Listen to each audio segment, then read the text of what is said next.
Manitoba Derby. It's Matt's broken foul back to Bonanza down the rail. Mr. Expedient. Speed stretch approaching the wire, and it's going to be Smuggler's Hold to take the 2009 Manitoba Lottery Derby. To the outside, Stachys continues to go on with it, and Stachys is going to pull the upset. He's drawing away to win the Manitoba Lottery Derby Championship.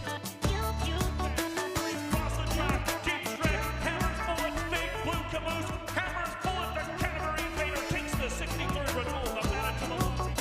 But they're a long way from home, baby. Beluga Ball proves it's no fluke. He's back on track. He destroys them in the 64th renewal of the Manitoba Lottery. Narco, but Assembly Hall is going to get it done in the Manitoba Lottery's Derby. Second, enormous strides, Street Prancer coming to the wire. It's going to take the Manitoba Derby. Flashy Jewel with six. One more try. Flashy Jewel is going to hang on. But it's inside straight. He's gonna do it in here. Escape quad, trying to battle back, but Winnipeg is the 16th pole. Sky Promise is gonna take in the Derby. Oil money, he can't go around it. The unusual Mongolian win takes the 72nd running of the Manitoba Derby.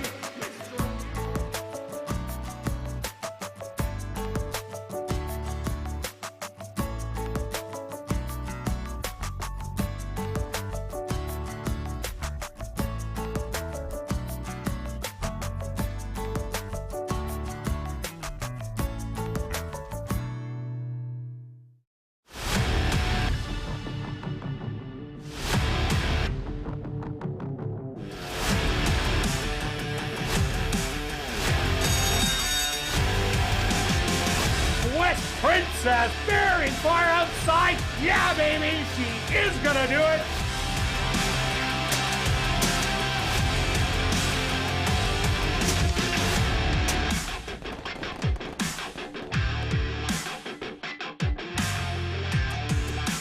The Manitoba Jockey Club acknowledges that we are on Treaty 1 territory and that the land on which we gather is the traditional territory of the Anishinaabe, Cree, Ojibwe, Dakota, and Dene peoples, and the homeland of the Métis Nation. We pay our respect to the First Nations and Métis ancestors of this land. And welcome everybody to ASD Live, brought to you by Manitoba Liquor and Lotteries. Day 45 on the racing calendar. Let's take a look back at yesterday's racing action. Who was hot? Well, jockey Praven Badri was, as he had 2 wins on the card, but he was outdone by the top jock, Jorge Carreño. He had the 4-bagger, 4 wins, and the other mount he had was a second-place finish. 2 of those were aboard Jared Brown horses, and one of them was in the Manitoba Matron, where Spunline looked absolutely dynamite, going to the front end and wiring the field by many. And that would seem to be the theme of the evening stretch. What did you see on the racetrack? Yeah, you called it. That was the theme. I believe six went gate to wire, and one that was leading lost by a nose at the wire by a horse that was chasing. And so as much as you're going to say, and we both will say, that it's kind of a speed favoring track, it was one day that there were basically no duels up front. That very first race, they went 24 and change, so I wouldn't really call... And they were 6 across the track. Correct. In a 6-horse field. Correct. And I wouldn't really call that much of a duel when you're going at that speed. So you've got to really kind of pay attention. And so when a horse gets loose on any kind of track and gets controlling speed, they're always tough to beat in any situation. And so that's kind of how I always kind of handicap, is I start from the front, find the speed, and you hear us throughout the year talking about who is the speed, and then if there's more speed, then you slowly go farther back in the pack of where the closers are. you could have the best horse on paper and is a deep closer, but if there's a lone speed, he's got to be 10 lengths the best, because the lead horse is probably not going to get tired, and he's just going to kind of keep going. So we'll have to see how that goes today. There is some races with quite a bit of speed, so that might change it up. We've got another good weather day. Anything to add on the handicapping at all there, Kirt? Well, I'm with you there, saying that you got to find the speed of the race. That is absolutely key. And if you can't, you're going to have a real tough time handicapping on it. Might as well be throwing darts at it and picking horses that way, because you're never going to see how it's going to materialize. But we do have one of those puzzles, and that's going to start off with the first race today, the JW Sifton. We have a compact field of 4. All of them have speed. They're going 1.1 miles that none of them have gone before. Stretch, who do you like? Well, you're I'm killing going to throw it right at you. You're killing me, because that was my whole lead into this. And so great lead in, full credit. Even now you get all the credit. Now I don't. But anyway, I totally agree with you. It's tough because they all do like to be on the front end. A couple of the favorites, the 2 and the 4 are probably the most likely to be the lower price horses in here. And they've dueled with each other over the past. But I am going to start with the 2 as my top selection. I thought 2 back, the horse lost all chance, breaking poorly in a kind of a tougher field, and then tired. And then last time, kind of was wide throughout, was chasing, and then just kind of got tired at the end. So the key is, can the horse get the distance? That's kind of the situation. Is one horse going to get loose and just kind of all run evenly? Is there going to be a battle up front with a couple of them? So I've decided, just because the 2 horse was winning earlier in the year, a little more upside. So a lukewarm top selection. Wait till you see my early pick 3. And then I'll go to the 3. This horse I don't think can keep up and early on. So just because the horse can't keep up, I think the horse is going to just sit back and just run evenly. And if 2 and 4 battle it out, that might set it up for the 3. But then that being said, the 4 has beaten the 2 before, has shown some good speed, and has won it 1 mile. So that horse can also win. So I'm giving you 2, 3, 4, but basically I've given you nothing to go on. Go ahead. Yeah, no doubt about it, Stretch. This is the race that I had the most problem with. I think that Lucky Chucky will be the one on the front end. Yes, the horse has been off for a little bit, but I think that is an advantage in here. The horse has that experience going around 2 turns, as it did win by 19 last year, going the mile distance, but that race was so much easier than what he's going to see today. But I think the way this race is going to play out, whoever gets the front end of the chess match, that should go on, and they will slow it down, because it is 1.1 miles. Nobody's going to quarter horse out of there and go too fast, but whoever does get the front end, they're going to have a breather for as long as they can go, and I think Lucky Chucky is going to be that horse. So that's why I took him on top. Better make that 2. They get a tongue tie on today. Maybe that was his undoing in the last couple starts, as those were double digits defeats. But almost all of them have double digit defeats when they went around 2 turns. But this horse, as Stretch said, looked so good early on, and then it hit the tough ones. And it really couldn't compete with those, but is now back in a lot easier and zipping to impress. Beat up on a real easy field last time out. But it looks like this horse is rateable, as it did stock. Better make that 2 early on. And that's, I'm with you on those 3, but get up early. You get the top jock, who does have the best clock and did win 4 races yesterday. And they were on the front end, 3 of them. The other one, a hard ride down the lane to just get up and beat Miss Langskip. 4 horses in here. You can make a case for any, but I'm going to take 4, 2, and 3.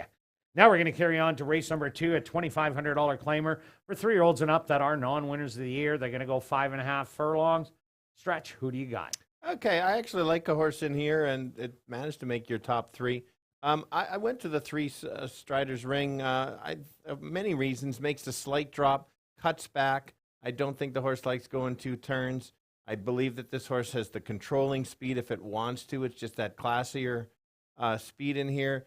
Dwight Lewis is very good at getting the horses out, so I do like when he does that. I'm not going to say prime play because it is the bottoms, but it's pretty close to one if I could ever call one there. That I just see this horse sitting on a big effort today. And then I'll go to the 5 as my second selection.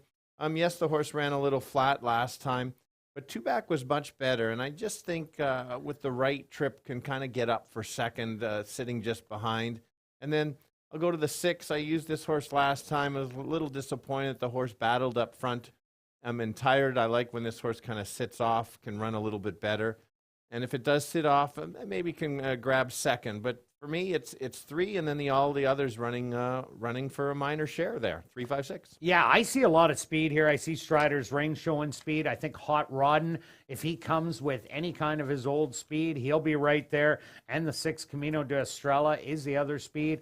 I think they're going to go battle it out. So I had to look for a closer in here, and I ended up going back to number 2, Otani. I like this horse 2 outs ago at 27-1. Didn't run a bad race in a rallying race, only beaten by 4 in the end. Then last time out, went up on the front end and battled it out, and that was the wrong place to be. As Yodeler's Way stalked that battle, swooped them all on the outside. But I expect Otani to come off the pace today, and I think this horse will be a really good price, so I'm taking it on top. I also like number 5, Canadian Secret, for the same reason. Last time out, too tough a race in that 10 non-3 lifer. Now drops into the non-winners of the year. This horse almost got it done in the non-3 lifer for 5. We've been talking about these horses dropping into the non-winners and doing really, really well. So Canadian Secret, watch for this horse to fly late. And I do like number 3, Strider's Ring, taking the big drop from that $5,000 level, cutting back in distance. The horse is ever going to win. It is going to be today, but I'm going to give you 2, 5, and 3. Now we're carrying on to race number 3, a $10,000 claimer for 3-year-olds and up that are non-3 lifers, or 12-5 for non-2 lifers. They're going to go 6 furlongs. Another great race. I agree with you. Very competitive. Again, wait till you see my wow, pick. Stretch. Pick 5. Yeah. I'm really surprised at your top pick here. Yes, I've decided. I watched the last race again, and I like that there was a rabbit in this race, and Carino was able to rate this horse for the first time and actually pass horses. And I thought that was the key to go with this horse today. Yes, 6 furlongs is a kind of a question mark, but there's just not that much other speed. And I just think that last race sets him up for that much of a better race.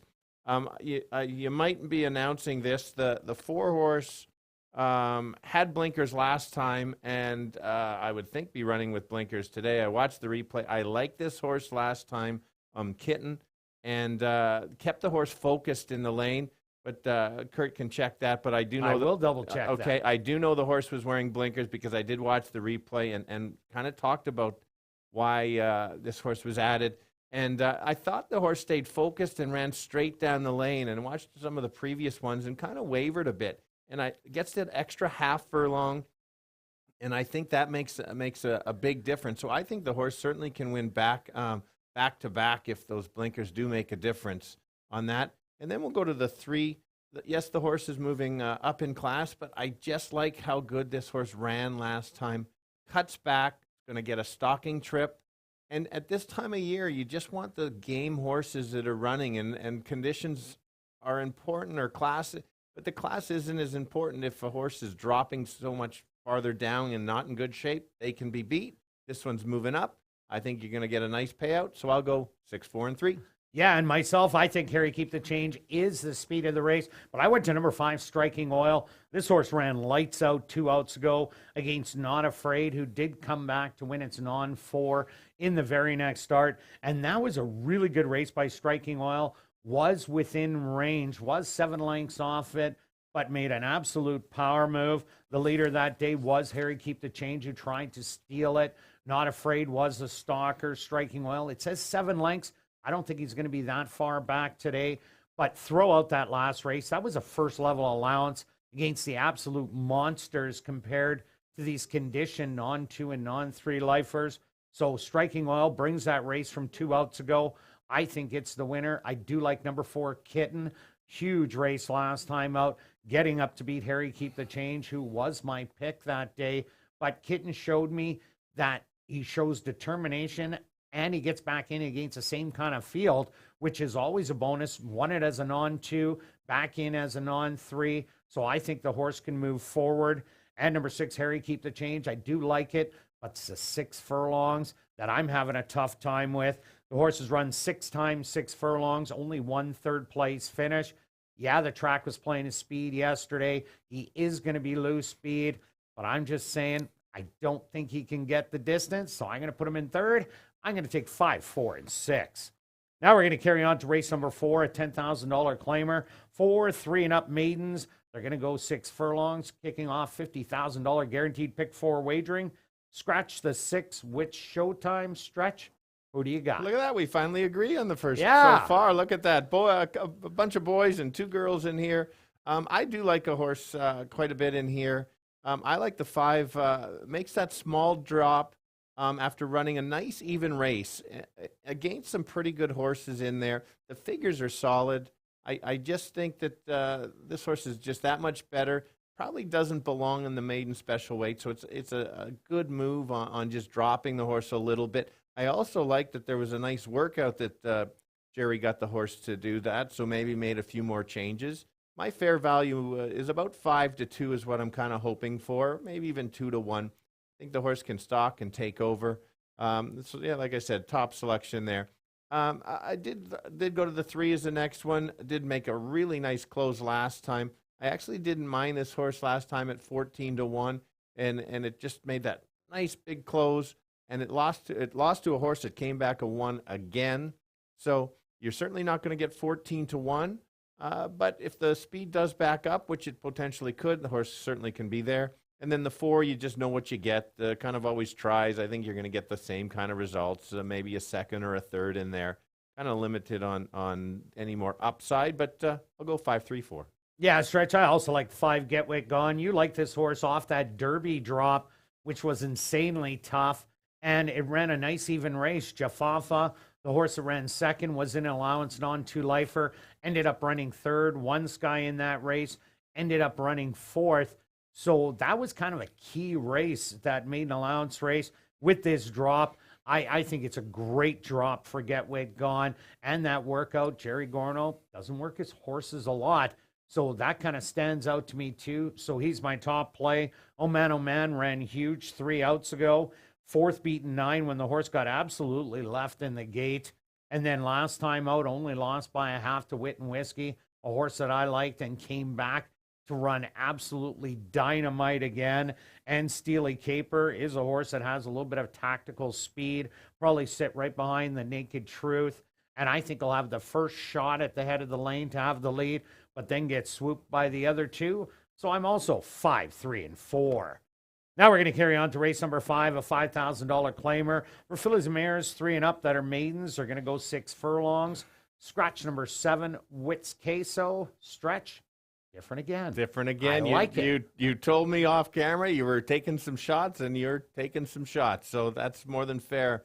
You want to take shots on some prices. How I came up with the 1 here, I found the 1 filly with some pace. I found no one else really to show that much pace. And so when you've got, I think, lone speed on the front end and an improving filly, I think the horse has a really good chance to kind of inherit the lead. If you remember yesterday's race, first race, the horses went very slow and just kind of kept going. That's what I kind of see today. Breaks well and goes from there. I like that move. The horse actually got the lead, chasing a bit of a rabbit in there. So I've got to use that horse. Then I'll go to the 5. I did like this horse last time. Was way too far back and made a close. But be careful when you say it made a big close, because I did go in 16 and 2, and it did close lengths, but that might not be fast enough to win the race. Certainly got to sit closer to have a shot. And has been running a little bit better each ones. And then my bomb's away. I'm not as bold as Kirt going for a long shot on the top. And that's the 4. It's dropping from maiden special weight. The last time, you have to watch this replay. It's very tricky. The horse was fighting the bit the entire time. The jockey was checking. I don't think the horse ran more than 2 strides on his own. And basically, if they figured this horse out, it won't take that much to win. You're going to give me, 20 to 1? I think I'm going to get at least that. And so you can't leave that one out. Like I said, dropping from special weight. So I'll go 154. And myself, I like Spats in here because of that speed. And yes, I also like Going Commandy. That's a horse that is going to be a rallier in here. But I went to number 3, Zebo. If you look down at the lines, now they're off there. Zebo had a really good run going early on. And then as of late, really hasn't been doing much. But the last 2 races, what this horse brings in is even. Just runs absolutely even. And these bottom maidens, if you can run an even race, you got the horses going to the front, you got the ones coming from the back, they are going to go in about 115 and change. So you really don't have to do much if you can stay close enough. And this horse did 2 outs ago, losing to Victoriaville, who went to the front. Wits Queso chased. Zebo ran 3rd. The comeback race, it was always the little one on the front end. And then Betting on Bell came running in late to steal that win away. And Sassy Stormin also had good form coming in. And this horse only got beat by 7 lengths to him. It's mostly breeds in here. So I think this horse just runs even all the way around. And we're going to get a big payoff on top, beating Spats and Going Commandy. My other 2 choices. Now we're carrying on to race number 6, a $5,000 claimer for 3-year-olds and up that are non-2-lifers. They're going to go 7 furlongs. I think another great betting race. It is a great betting race. This time I took another shot. You took a big, not as big as mine, but I'm going with the long shot in here. Makes a really good drop. I did watch, of course, the replays, and as you know, we both watched them. And I thought the horse kind of got shuffled back a little bit, and then finished very well late. A nice kind of gallop out, and did finish within those 5 lengths. It's a really good angle that I like to follow. That's from Kirt. He gets full credit on that one. I think the horse is going to sit quite close, and I think if you get the kind of the repeat effort, you know, the horse is on the rail going 7. That's a great spot to be. Could get the upset in there. And I've got to use the 7 again. We both kind of liked him a little bit, but not as much as we probably should have. And he ran an absolute big race there from the outside, which you usually can win from out there. The figures are there. It's hard to go against this horse. He's won 3 in a row. The only thing against, it's even more difficult to win 4 in a row. So horse certainly can steal it. There's not a lot of other speed. Similar race can be right there. And then I will go to Kurt's top selection. Same kind of thing. I just like the 1 a little bit better than the 4, so I've got 174. Yeah, I see pace in this race. Yes, guaranteed delivery. Went to the front last time out, going the mile, was able to clear easily, control everything, and go to the winner's circle in the end. Comes back in the exact same condition as it's able to do it again because it's a Manitoba bred that won only Manitoba bred races. But the difference is 7 furlongs. This horse will have to run a little bit harder to get the front with We Need VLTs, please, in here. Bro Code has good enough gate speed, and Bear Me a Moment. All of them are going to be going for positioning, and that's going to hang out guaranteed delivery. That's why I'm a play against today. And I went to number 4, Runaway Hurricane. I think they're all going to go out to the front end. And Runaway Hurricane last time out was sitting a little too close to the pace. Ended up getting beat by Jax Willie in there. Chavi and Chow now takes over. And the last time Chavi and Chow rode this horse, he sat back and came with an absolute big move. So he does know this horse very well off that 1 start, probably waiting to get it back on a drop in class down to the $5,000 level. So I'm looking for Runaway Hurricane to stalk in here and make a big late run. I'm also taking a shot on number 6. No, don't taking do it. the night train. I am. Well, 2 outs ago, did break a step slow, but made up a ton of ground to be beaten by 5 in a race where the speed stuck around. Top 3 ended up staying there. Last time out was in way too tough. Was in the 10,000 non-3 lifer. Doesn't belong with them. Jared Brown, at least last time, got out of the starting gate, which the horse doesn't do all the time, as you can tell by all the trouble lines. So I think this horse is going to be rallying late again. So I got the 2 ralliers, and I am throwing in guaranteed delivery, as it is the 1 to beat. But I think he's going to get a little bit of a rough trip. So I'm taking 4, 6, and 7. Now we're carrying on to race number 7, the 65th running of the Gold Cup for the older boys, going 1 mile and an eighth. Scratch number 7, Monstradamus. Even with that scratch, doesn't make it any easier. No, save the best for last. What a great stake race to close out the card. We've seen this for most of the year on these stake races, 8, 9, 10 horses in here. For me, this one I spent the most time on just because of so much talent in here and trying to figure it out too. And it wasn't easy. So, but I have landed on the 2 as my top selection, and the reason I did was for a few reasons, and that was starting with should get a very nice trip. I don't think distance is going to be a problem. I like that last win at Century Mile on a distance that this horse likes to go longer, so it's almost like a prep, and then a couple real nice works, and I think this horse is absolutely primed for a top effort today, and a top effort would put this horse right there. Similar to Kirt, put the 5 in the second. Yeah, you have to include this horse somewhere for sure. Just runs big every time. Dueled. I like the comment, kind of a double duel last time, and then battled back and just pulled away. I think this field might be just a touch tougher, and so if gets in that double duel, might not be able to hang on. But you're not leaving this horse out. It's just too good. I've made some money on him this year, so. I'm going to include him. And then the last one, I'll throw in the 9. Why wouldn't I? I've got Theodoro. He's only 7 for 7 in the money at ASD. He's not going to ship this horse if he doesn't think he has a shot.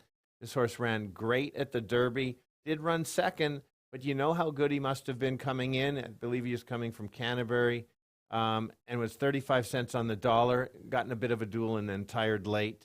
I think the horse should be on or near the lead. And depending if there is a duel or not, puts them right there.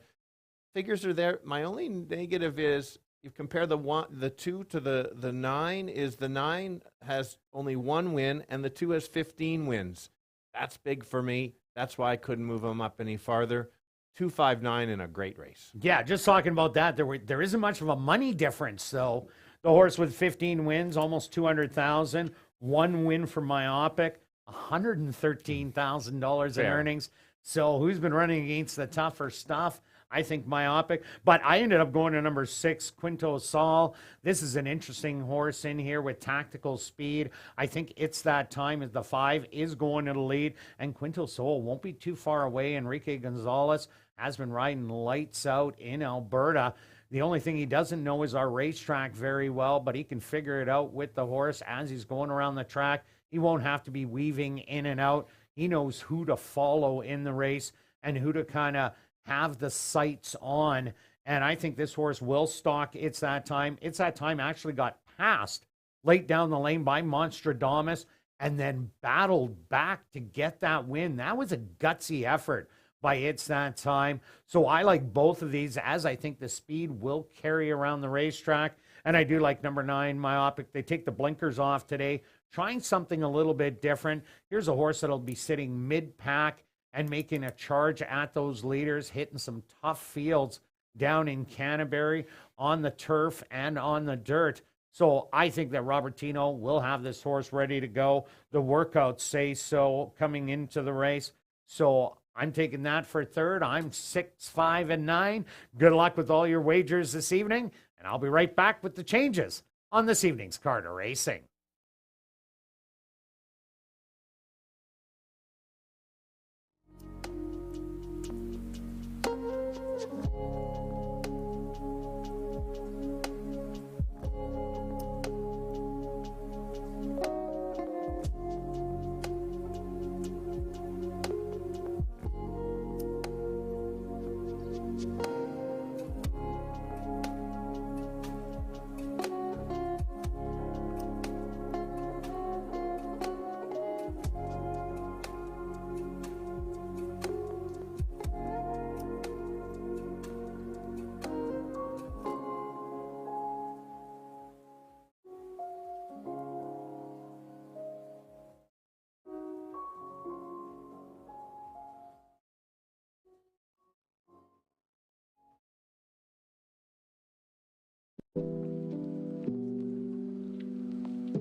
And if everybody can get their pens and programs ready, here are the changes on this evening's 7-race card racing. Turning your programs to race number 1, just a few overweights, and they're on your TV monitors. Now turning your programs to race number 2, there are no changes. Turning your programs to race number 3, the Hodson Financial kicking off Jackpot Pick 5, just a few overweights. The Jackpot Pick 5 carryover, just over $387,000. Now turning your programs to race number 4, the Staff Max Staffing and Recruiting Purse, kicking off $50,000 guaranteed Pick 4 wagering, scratch number 6, Which Showtime. That's race number 4, scratch the 6, Which Showtime. Now turning your programs to race number 5. In race 5, scratch number 7, Wits Queso. That's race number 5, scratch the 7, Wits Queso. Now turning your programs to race number 6. In race 6, again, just some overweights. Now turning your programs to race number 7, our co-featured event on the card, the 65th running of the $40,000 Gold Cup going a mile and an eighth. Scratch number 7, Monstradamus. That's race number 7, scratch the 7, Monstradamus. The Jackpot High 5 carryover, just over $10,400. Well, another gorgeous evening for racing here in Winnipeg. Currently under mostly cloudy skies. You see that stretch? Yes, It's about me today. It is about you. You can just see me a little bit today. Yeah, that might be too much. That might be too much. Temperature 15 degrees Celsius or 59 degrees Fahrenheit. And the track is listed as fast. Fast racetrack for this evening's 7-race card racing. We're going to kick it off right here in race number 1. Our co-featured event, the 53rd running of the J.W. Sifton Memorial, which will go to post in 21 minutes.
Thank you for joining us this evening, and be sure to play Winnipeg's ultimate Chase the Ace game with prizes for more than just the Jackpot Ace.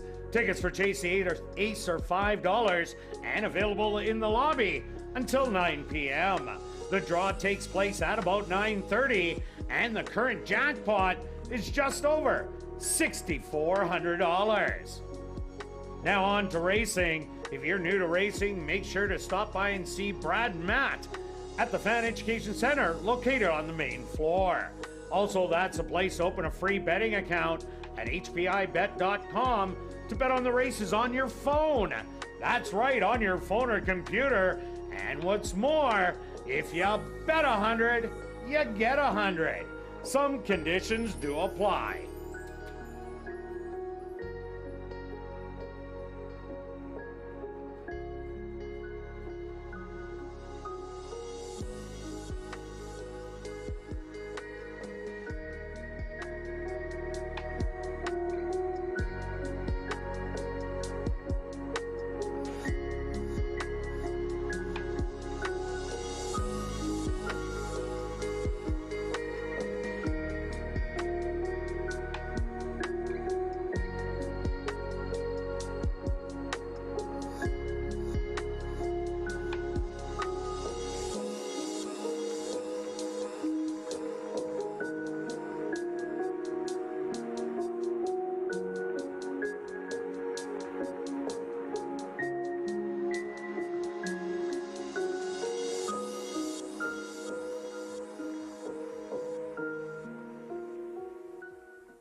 And welcome down to the paddock for race number 1. We're kicking off the Tuesday card of racing with our co-featured event. It's the 53rd running of the J.W. Sifton Memorial, going 1.1 miles. Kind of a tricky race stretch, as they do all have speed. But before we get on that, on ASD Live, Stretch pointed something out, and I had to double check. In race number 3, number 4, Kitten, did wear blinkers in his last start, and he will again wear blinkers today. So that's race number 3, number 4, Kitten, had blinkers on last time when it won, and will again wear them today. Good catch, Stretch. Okay, who do you like here in the first? Well, as you called it, people, these horses like the front end. Every horse that won the maiden race or has won a race has got the lead. So nobody really has come off the pace. So that makes it tough as it is. Also makes it tough because there's only 4 horses in here. And so if somebody does something different, you just that changes the whole complexion of the race. I've landed on the 2 as my horse that I'm listed first up there. And the reason why is because when this horse started at this year, way back in June, seems like kind of just yesterday, flew by anyway, looked so good and just kept winning and winning and winning, won a stake race at 6 furlongs, then went into a race at 1 mile and was the favorite against strong belief, stumbled and lost all chance completely, and then has kind of tailed off since. So I don't know if it suddenly lost the confidence. Last time chased the pace, was wide, and then tired. There's a workout, a breezing of 52, so that's I do like that. We'll just see if somebody can get loose, like you said. Nobody's gonna battle up front. No, nobody's quarter horsing out of the gate going 1.1 miles. If they do, wow, they're gonna finish, I think, back quite a bit. Correct, and they're running for a lot of money. So anyway. Two is my selection there, and here he comes. There he is. And you get a tongue tie on today. So there you go. Maybe that can help things. I ended up going to number 4, Lucky Chucky. This horse last year, undefeated in 2 starts, went the mile in the Buffalo, and there was no looking back. Easily beat him by almost 20 lengths. But this race is way tougher than that one. So far this year, Lucky Chucky's best finish was 3rd, beaten 6. And who was the winner? That was the 2. Better make that 2 that day. But I think that Lucky Chucky is going to be the speed of the race, and that'll be really important if he does go out and gets brave on the front end. Everybody watches him from just in behind, and I think he might be able to run a long way if he is on the lead with that breather. Yep, absolutely. And then I'll go, my second selection, in case there is that duel, is the 3-horse Zippin' to Express. Yes, did win for 5,000, but those last 2 races seem to improve. Did start at special weight. It's this time of year. The horse isn't fast enough to be in the duel with the other 2, and I think that's to his advantage, that he can sit just behind and keep going.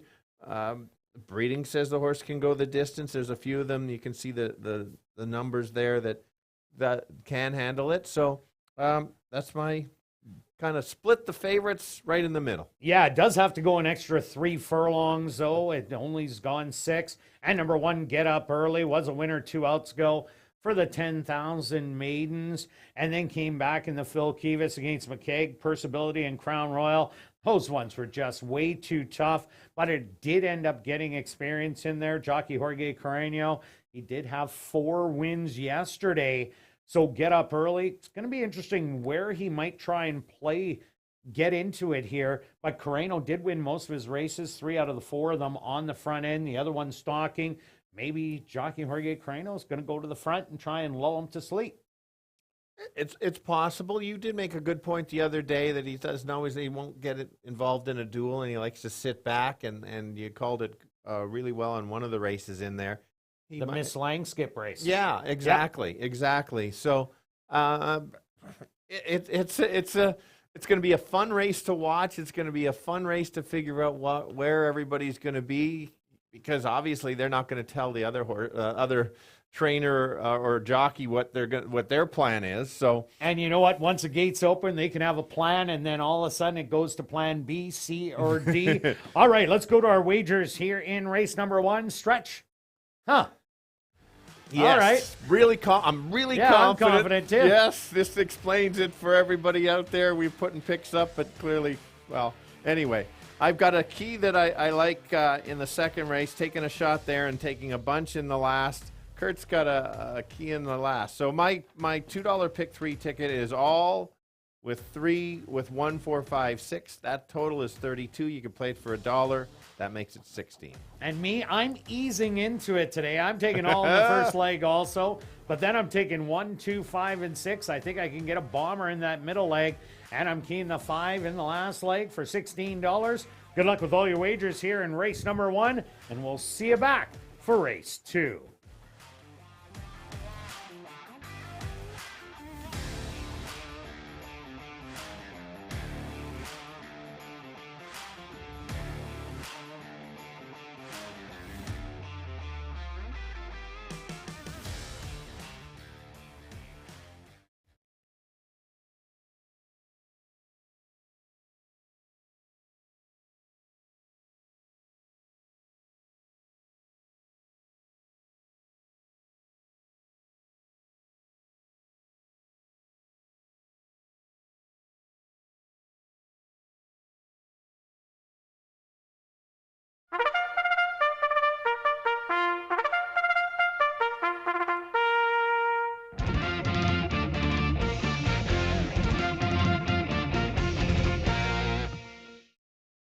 Assiniboia Downs is proud to present our co-featured event here in race number 1.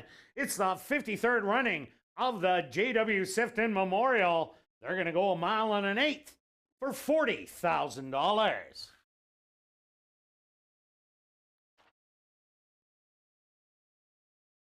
Number 1 is Get Up Early, owned by 2 Points Ranch, trained by Blair Miller, with Jorge Carreño. Number 2 is Better Make That 2, owned by Janice Braden, trained by Larry Sizik, with Stanley Chady Jr. Number 3 is Zippin' to Impress, owned and trained by Rick Wise, with Rico Walcott. Rounding out the field is number 4, Lucky Chucky, owned by Shelley Brown, Larry Falloon, and Ann Champion, trained by Shelley Brown, with Antonio Whitehall. Following the running of the J.W. Sifton Memorial, Assiniboia Downs is very pleased to have on hand Victor and Harold Sifton to make a presentation to the winning connections. The 53rd running of the J.W. Sifton Memorial here in race number 1. They go to post in 2 minutes.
It's now 2 minutes to post time at ASD.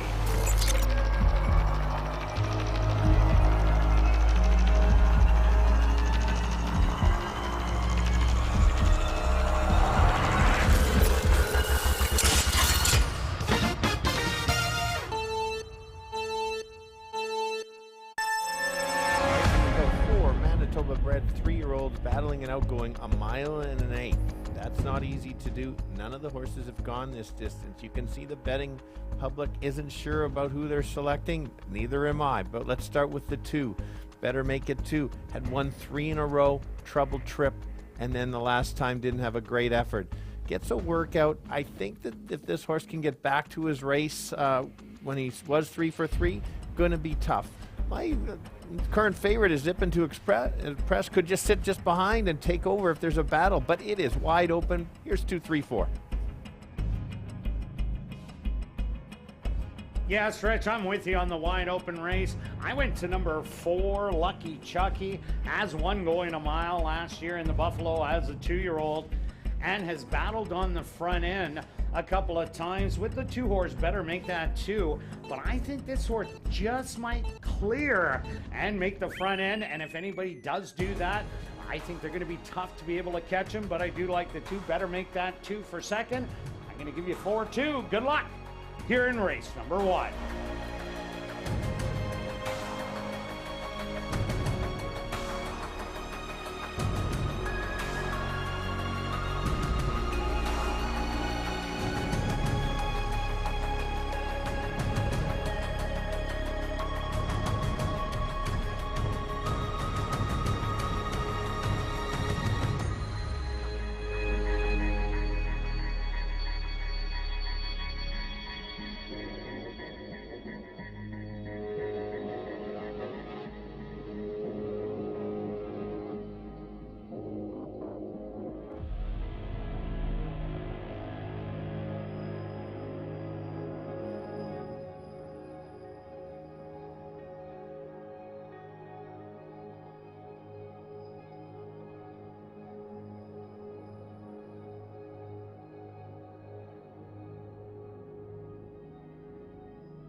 It's post time.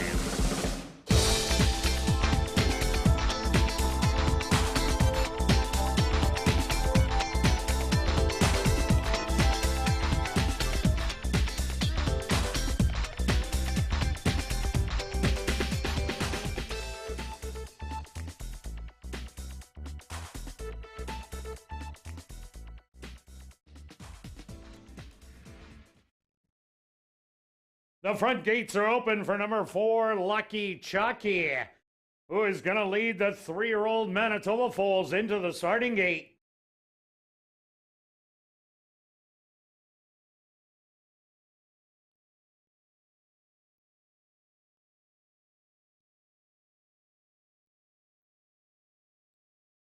Next up on the inside, Get Up Early.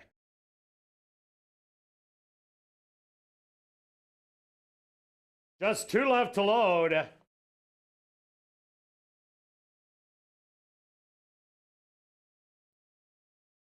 Better Make That 2.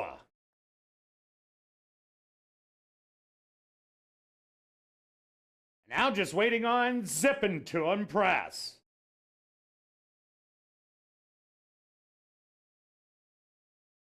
They're all set. They're at the post.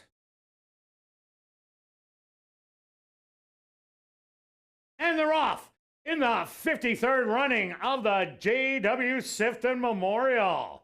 From the inside, Better Make That 2. came a running out of the starting gate and will be your leader.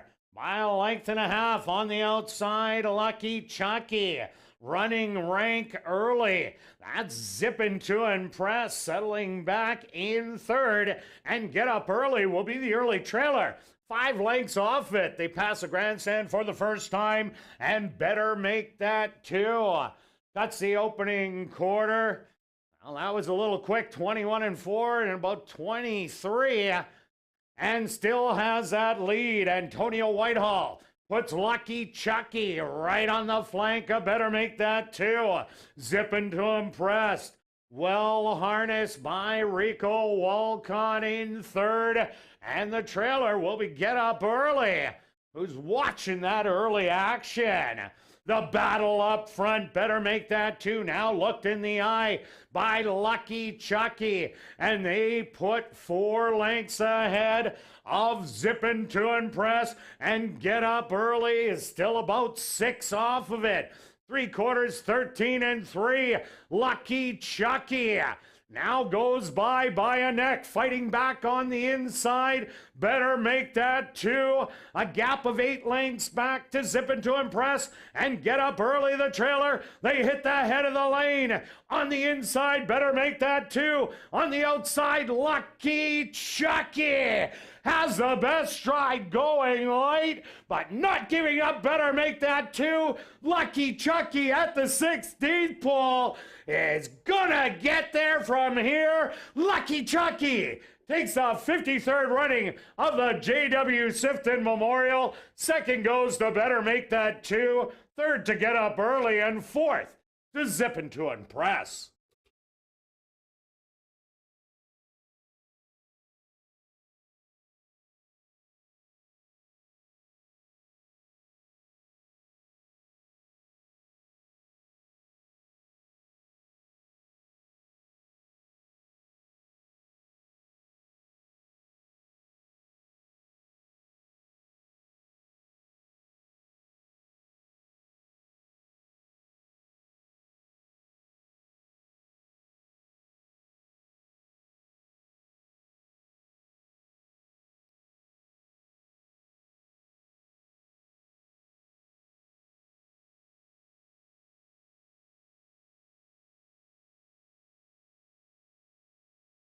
The Stewart's supposed to number 4, Lucky Chucky, as your race winner. Second goes to number 2, Better Make That 2. Third to number 1, Get Up Early. And fourth to number 3, Zippin' to Impress. They went the opening quarter 21-4. The half 46-3. 6 furlongs, 113-2. Time for the mile, 141-1. Time for the mile and an eighth, 156-3.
Now entering the winner's enclosure, the official winner of the 53rd running of the J.W. Sifton Memorial, that's number 4, Lucky Chucky. Lucky Chucky is a dark bay or brown gelding, 3 years old, by Birdsong, out of the mare Blazing Sasha by Langfear. Owned by Shelley Brown, Larry Falloon, and Champion. Trained by Shelley Brown, and ridden to victory by Antonio Whitehall. Time for the mile and an eighth, 156-3. Number 4, Lucky Chucky, was proudly bred right here in Manitoba by Larry Falloon. Also, we're very pleased to have on hand Victor and Harold Sifton to make a presentation to the winning connections.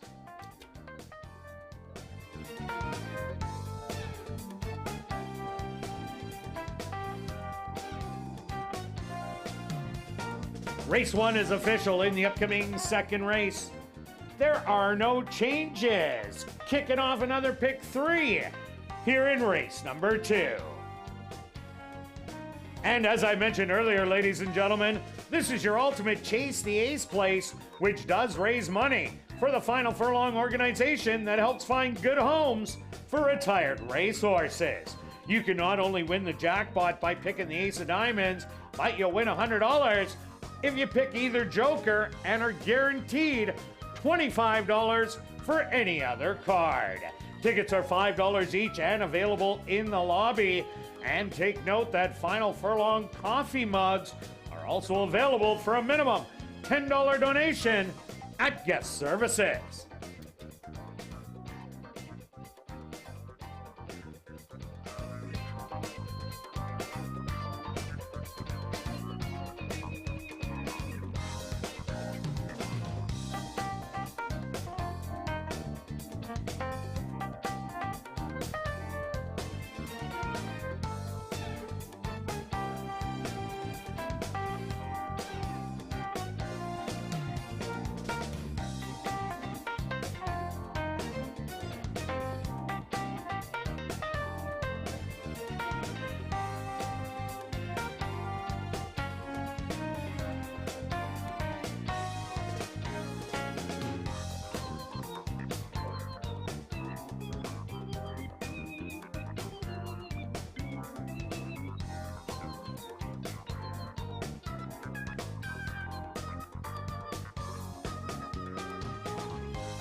And welcome back down the paddock for race number 2 for this $2,500 claimer. For 3-year-olds and up that are non-winners of the year, they're going to go 5.5 furlongs. Quick look back at race number 1.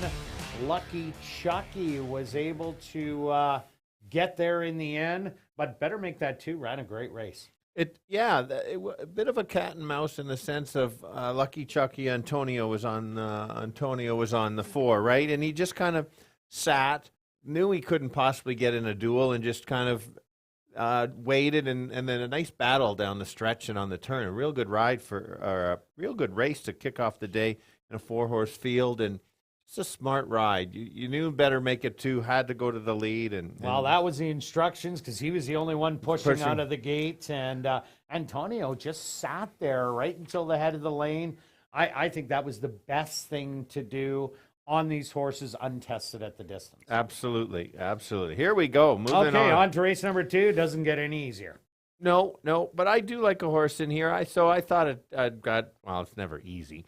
But I'm going to go to Strider's Ring. I like the 5-1 moments ago. What do you mean? It was easy. Lucky Chucky. I told you. I'm going to be that guy. You are going to be that guy. Even though I hit all. All in the pick 3. That's always the guy you like sitting with. All right. Strider's Ring makes the drop. I think this horse just can't get the distance going 7 furlongs. Cuts back to 5.5. I think that's going to make a big difference. That 2 races back was such a good race. Didn't break well and run evenly. Now, I think this horse could get the lead, but clearly based on that race, running against Shooting Money and Big Tony, who's a monster speed horse, to run that well, if let's say the Hot Rod and the 6 end up going, could sit just off. But like I said, I don't like even the money, especially in the bottom. But for me, it just actually does jump off the page. Yeah, this horse has raced 2 outs ago. That is a winning race. But Hot Rod does have speed. Neville Stevenson jumps back on, and he's gotten the most speed out of this horse. And number 6, Camino de Estrella. This horse has showed speed in 2 out of its last 3 starts. So I just seen a bunch of pace in here. So I thought maybe the 3 is beatable. So I went to number 2, Otani. I really like that race going 5 furlongs 2 outs ago. The horse rallied, only got beat by 4 3/4, and would have been closer if that race was 5.5. And that was a tough one with Mr. Benz in there, the big dropper from last year, and Camino de Estrella, who's kind of on a roll and did rally also. But the last race went to the lead and was in a 4-horse duel and had absolutely no shot. That's why it got beat by 13 in the end. I cannot see Otani being on the lead in here. Tyrone Nelson hops aboard, and I see a rallying effort at a big price. Yes, first fraction of 24 will be 5 or 6 behind. If they go 24 in that first quarter, that's something very strange. Yeah, a change of form for sure. I went to the 5, kind of the same angle as you did on looking for the closers after that, because I think if the 3 does go to the lead and 4 and 6 chase, who's going to come late?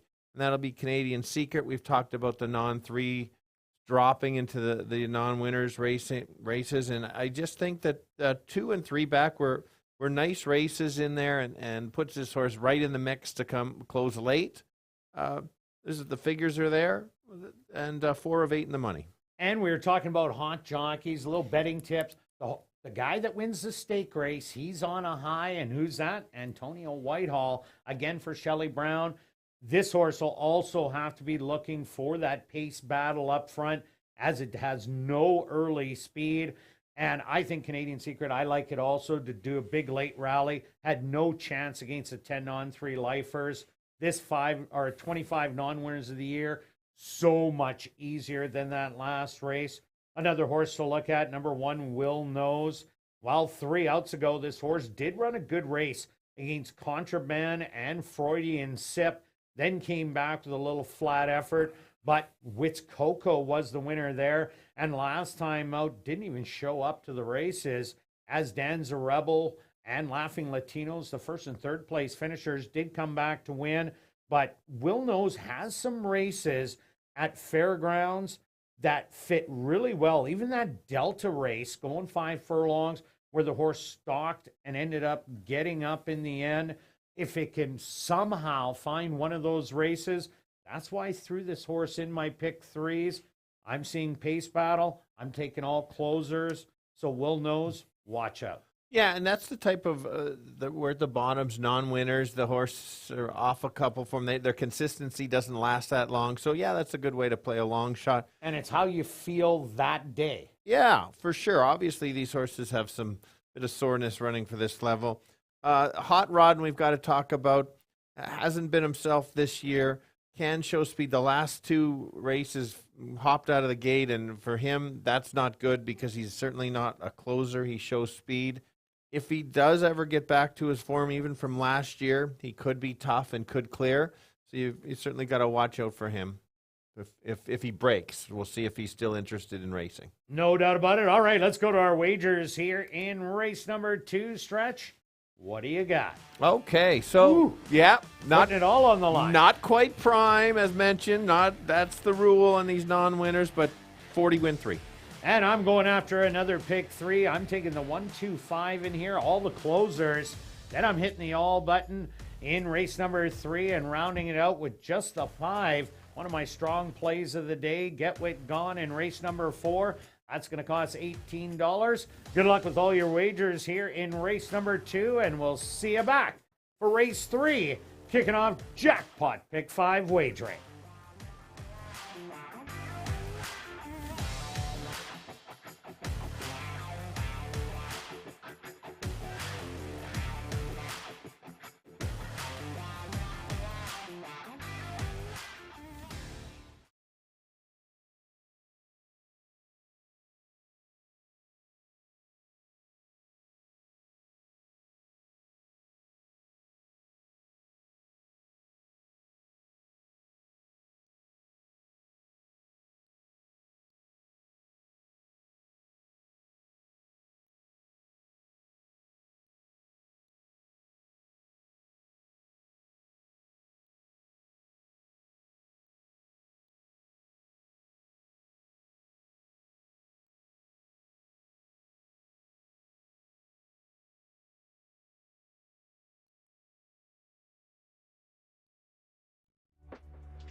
The horse on the track for race number 2. They're going to go 5.5 furlongs for $10,000. Number 1 is Will Knows, owned by Kenneth Lee Gardepy, trained by Tom Gardepy Jr. with Ronald Alley. Number 2 is Otani, owned by 666 Ranch, trained by Tom Gardepy Jr. with Tyrone Nelson. Number 3 is Strider's Ring, owned by Just for Kicks Stable, trained by Sean Morin with Dwight Lewis. Number 4 is Hot Rodden, owned and trained by Maria Stanford with Neville Stevenson. Number 5 is Canadian Secret, owned by Alex Morse, trained by Shelley Brown with Antonio Whitehall. Rounding out the field is number 6, Camino de Estrella, owned by Blair Kidd and Boss Baby Racing, trained by Blair Kidd with Chavi and Chow. Post time for race number 2, 4 minutes away.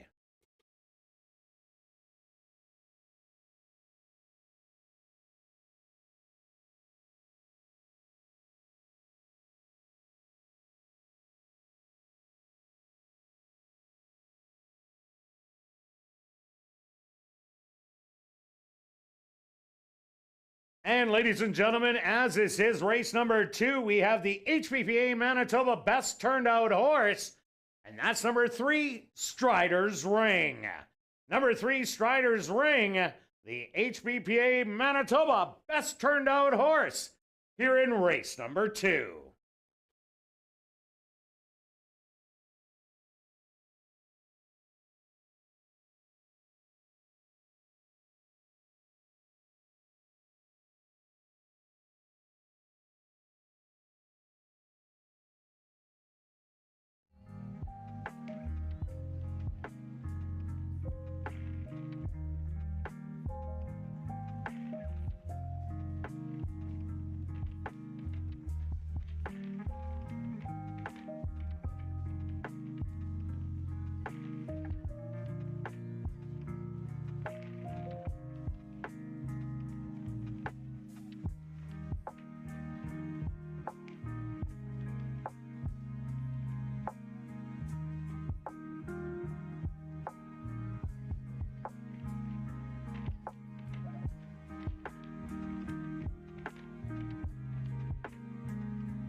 It's now 2 minutes to post time at ASD.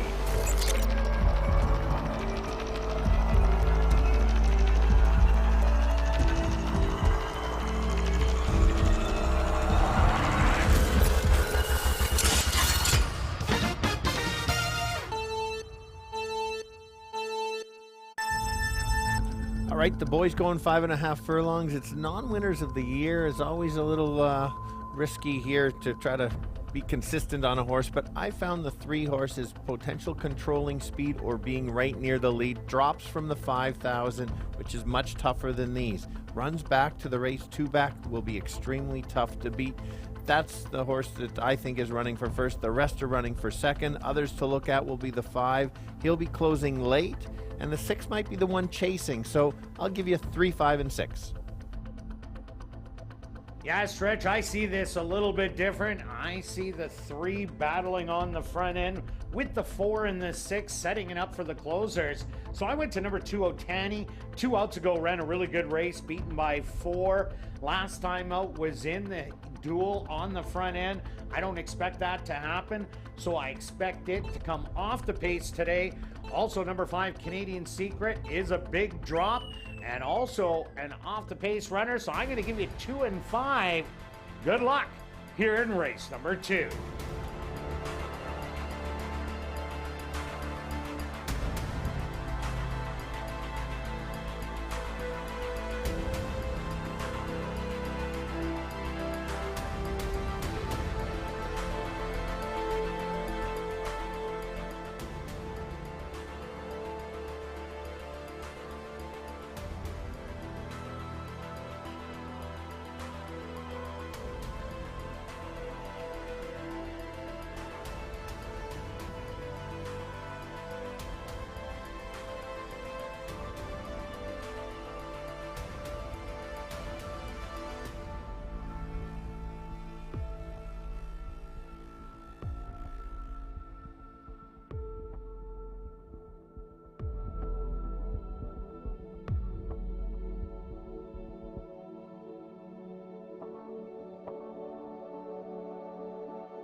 post time.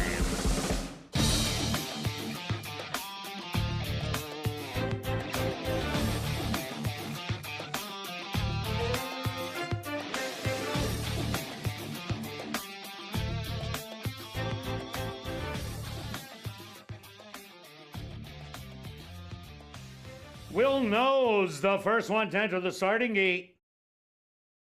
Otani moves in. Next up, Strider's Ring. The current 8-5 favorite. Hot Rodden steps up and in. Just 2 left to load. Canadian Secret. And just waiting on Camino de Estrella to the outside. The field is set. They're at the post. And they're off. Strider's Ring quickly showing speed, but matched on the outside by Hot Rodden. Settling back 3 lengths, Camino de Estrella with Otani sitting on the rail. Then Canadian Secret about 7 off the lead, and Will Knows, the early trailer, with a dozen to make up. The opening quarter, 23-2. Strider's Ring and Hot Rodden. These two just battling head and head on the turn. Moving up on the inside, Otani in third, Camino de Estrella in fourth. And then it's Canadian Secret and Will Knows the trailer. They hit the head of the lane, and it's Strider's Ring now with the lead by a length and a half. Back to second, Hot Run on the outside. Otani coming with a late run. Strider's Ring at the 16th pole. Otani to the outside is gonna try and time the wire, and Nose is on the wire between Otani and Strider's Ring. Third went to Hot Rod, and fourth to Camino de Estrella.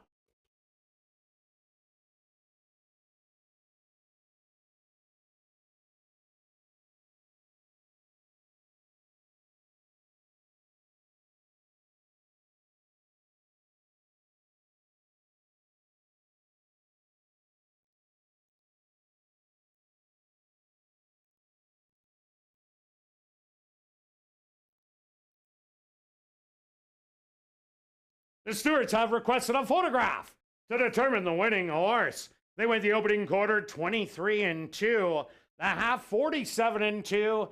Time for the 5.5 furlongs, 107-3.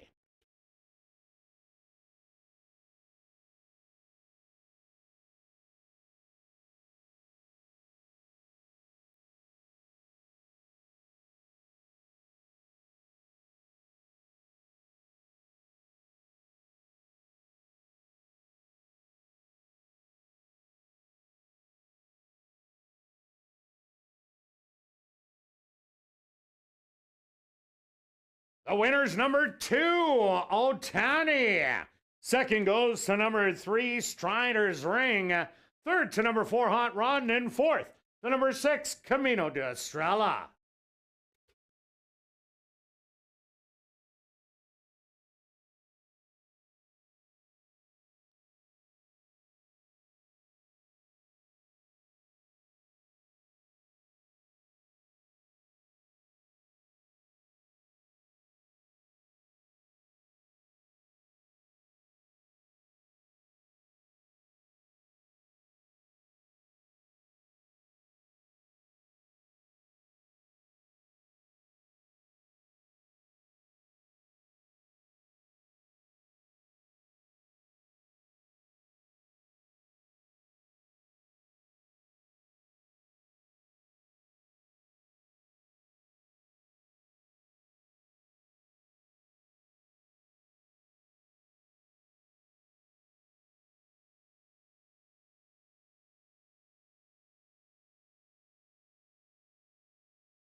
Now entering the winner's enclosure, the official winner here in race number 2, That's number 2, Otani. Otani is a chestnut gelding, 6 years old by First Dude, out of the mare Silver Lining by Runaway Groom. Owned by 666 Ranch, trained by Tom Gardaby Jr., and ridden to victory by Tyrone Nelson. Time for the 5.5 furlongs, 107-3.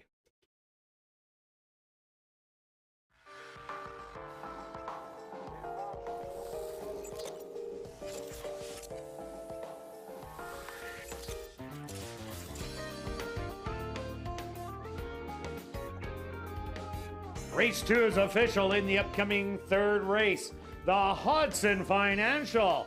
Kicking off jackpot pick 5 wagering. Number 4, Kitten. Please take note, did wear blinkers in his last start and will again wear blinkers today. And we'll carry on with the rest of the changes in the pick 5.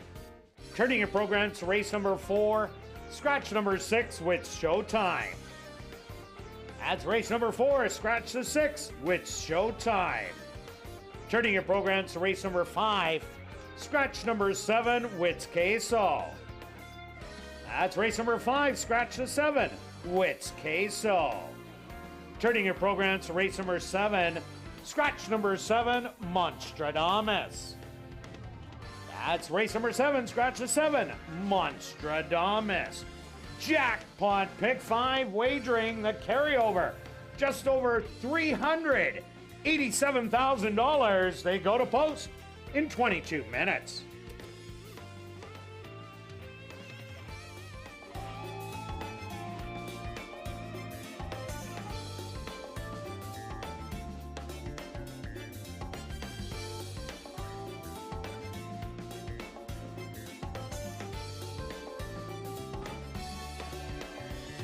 Are you new to Assiniboia Downs? Then check out the 140 VLTs located on the second level. They're open all day, every day from 10 a.m. to 1 a.m. And this is the first leg of the 20-cent wager called the Jackpot Pick 5 coming up right here in race 3. If your ticket is the only correct one, picking the winners of races 3 to 7, you're going to win the whole jackpot, which will be over $400,000. And when there is more than one winner, a consolation is paid out, and the jackpot keeps growing.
Turning your program back to race number 2, we had 2 claims to report.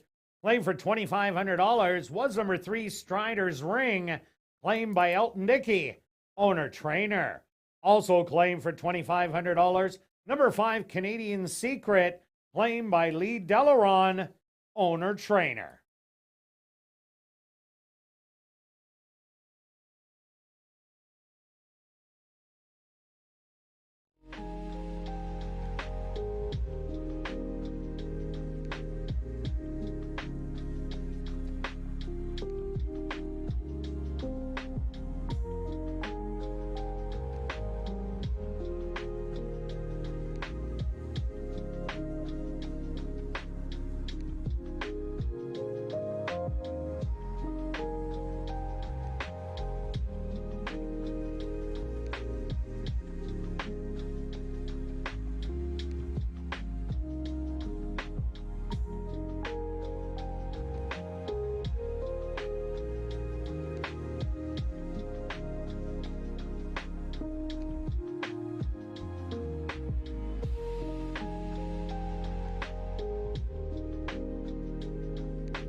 And welcome back down the paddock for race number 3, kicking off Jackpot Pick 5 wagering with a $10,000 claimer for 3-year-olds and up that are non-3 lifers, or a 12-5 tag. If you're a non-2 lifer, they're going to go 6 furlongs. Quick look back at race number 2, Stretch. $28. Yeah, tiny. Good call. We've seen this, especially the last month or so, on changing running style. The horse showed speed last time, had no business doing that. And then as good a ride as you're going to see on Tyrone or any jockey, did everything exactly right. Saved ground, got out, and got him on the last jump.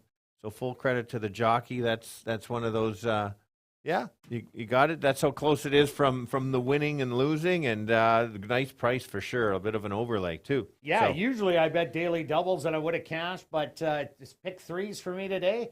But alive with that, both of them. So we'll see if you can close it out here. Let's hope so. All right, on to race number 3. Who do you like? Okay, so I've gone away from the favorite in here, and I've gone to Harry Keep the Change, kind of using the same angle as we have been on a bit of change of running style.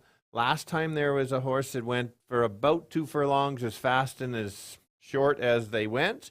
And this horse, Carino recognized it, sat back and made a move, and then just got tired late. I'm thinking potentially could get the lead and try to steal it. Yes, the question is, and I agree with you, is 6 furlongs is going to be right there. It's going to be like that last race that the speed horse got beat at the wire. Don't run to the wickets until this horse crosses the line, because I think might be getting a little tired late, but he looks great in the paddock, and that last race for me sets him up. Got to give him a shot. Yeah, that was a lights out race by Harry Keep the Change, but I'm going to number 5, Striking Oil. Last time he did go against the 6 horse. Striking Oil got the better of him. Harry went to the lead. Not Afraid was the one anchored in behind his speed, took over, and then Striking Oil rallied real nicely to run second, beating the one Timely Ruckus. Last time out, the horse was plain and simply in way too tough. This is a massive drop back down to the non-3 lifer. So I like Striking Oil making a real nice rally at tiring speed. Absolutely. Now I've got to mention Kitten, the 4-horse, and as we've mentioned about the blinkers, and this is the key to this horse, is they added blinkers last time. You can see the blinkers in the paddock. Good work on that, Jake. I watched the replay, and this horse stayed straight, stayed focused. We talked off camera about a couple races ago. This horse had a dream trip up the rail and looked like he was going to be there and then flattened. So maybe he just didn't keep his mind on racing. I think get the same type of trip, gets an extra half furlong, certainly can be right there. 5-1 is certainly a nice price, and certainly can win back-to-back. Like you said, was out of condition last time, gets to run in the same condition, so that's even better.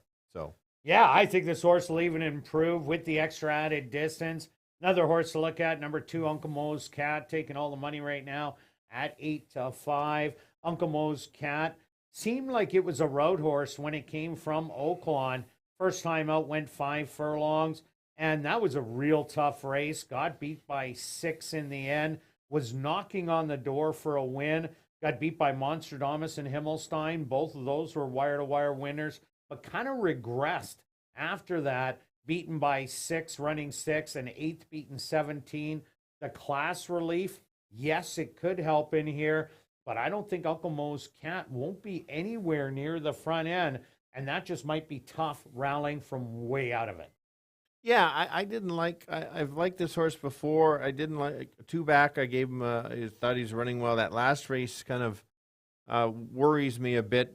You're going to drop in class, but when the horse kind of goes off form, you've got to be careful with this. And the other one I'm going to add that's moving way up in class, you would think, how could I take the 3 over the 2 on class alone? I think it's just at this time of year that last race ran such a nice race, stalked, made a move, and lost to a horse that managed to get loose in that race. And then there's just some of these races that's sitting on it. You're getting 15-1. You get the cutback. I think the horse certainly can be in the top 3. Yeah, another horse to look at, number 1, Timely Ruckus, a good second-place finish.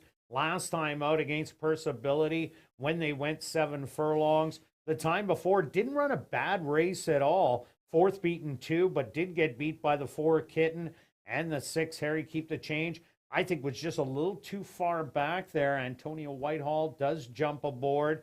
It's his first time on the horse. But coming off that race last time out, Perceability, I think, would make quick work of these ones. So comes out of a really tough race.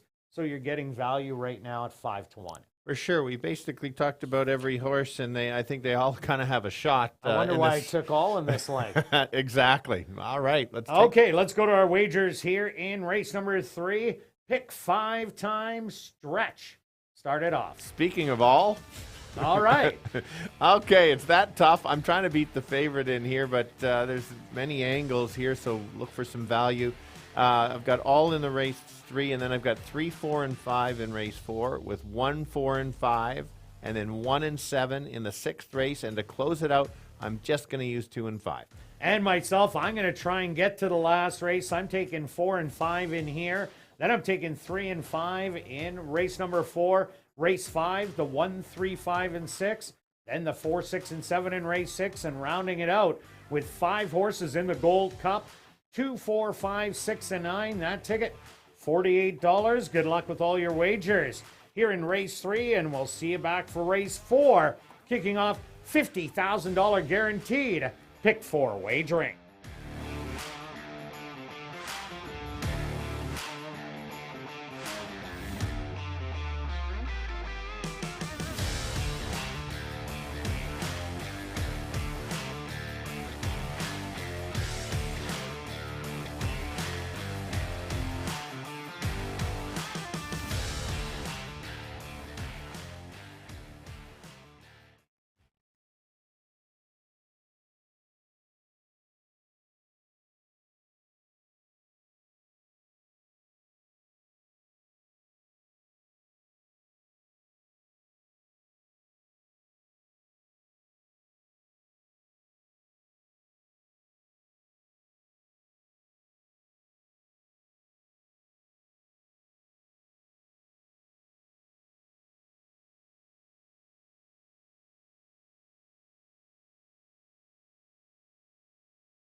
horse are on the track for race number 3, the Hudson Financial.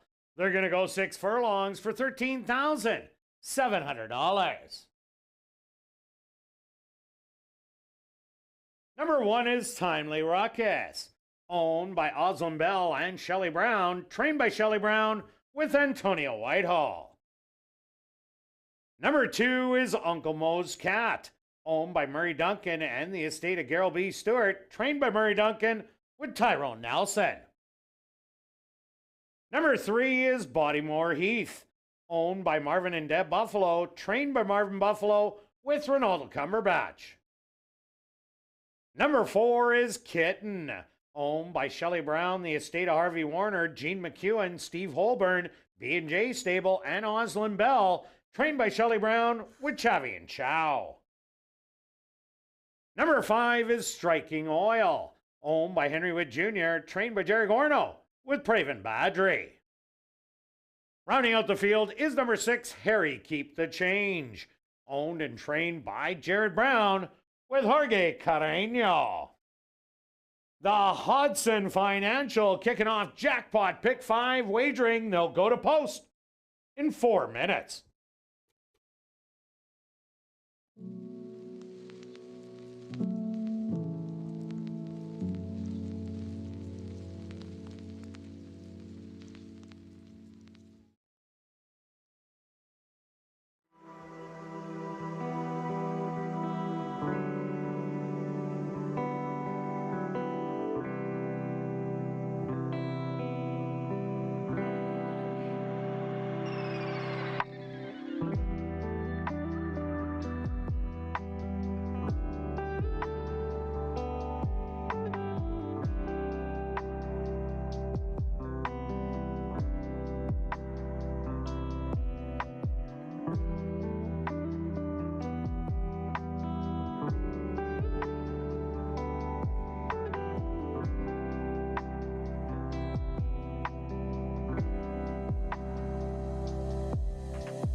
It's now 2 minutes to post time at ASD.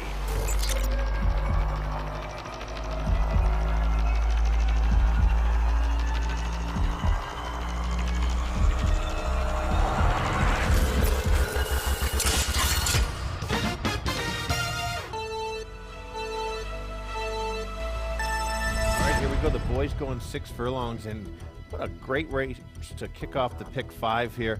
I've landed on the 6 as my top selection. Like the last race, was able to come off the pace and try to carry the speed. Might just get the front end and keep going. Others to consider is the 4. That's the wake-up horse. It's showing that the blinkers might be the difference. Could be flying late. You want the long shot of the board, which I think has a chance to be in the money.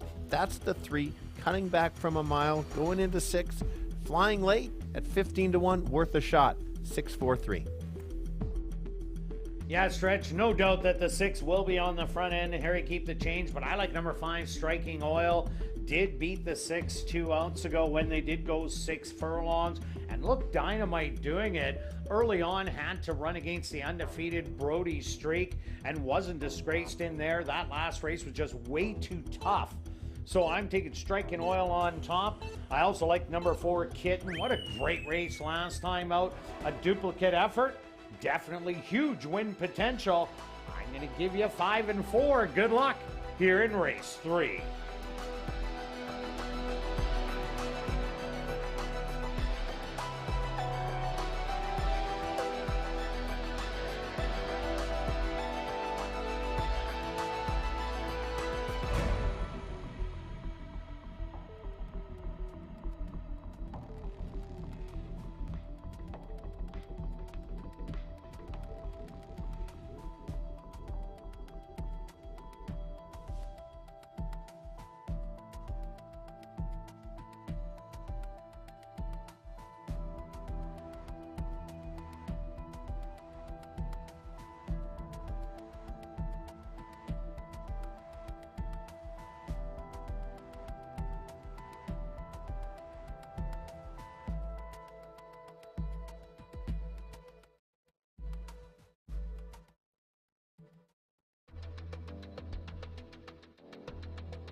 Timely Ruckus walks into the starting gate.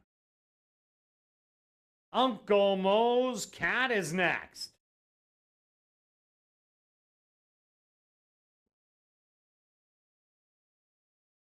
Bodymore Heat's turn.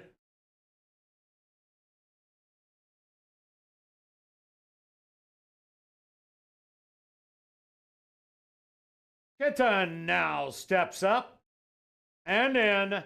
2 left to load. Striking Oil. And now just waiting on Harry Keep the Change from the outside.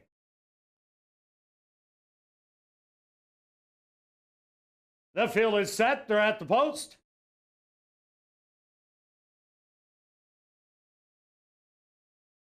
And they're off. From the far outside, Harry Keeps the Change.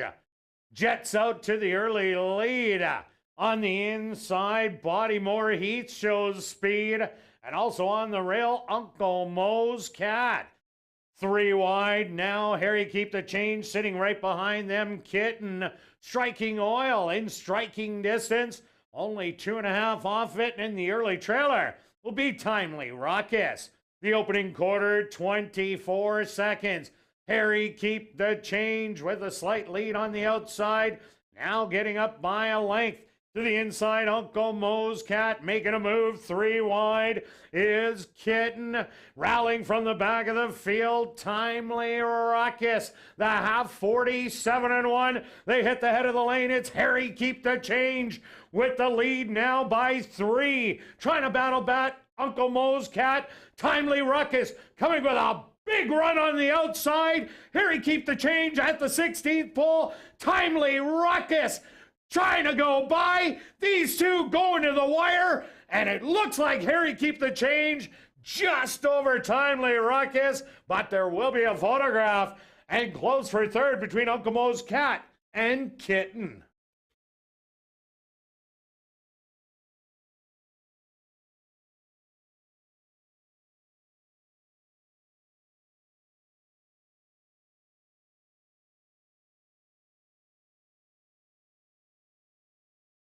The stewards have requested a photograph to determine the winning horse. They went the opening quarter, 24 seconds. The half, 47-1. Time for the 6 furlongs, 112-3.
Results of the photo show the winner number 6, Harry Keep the Change. Second goes to number 1, Timely Ruckus. Third to number 4, Kitten. And fourth to number 2, Uncle Mo's Cat.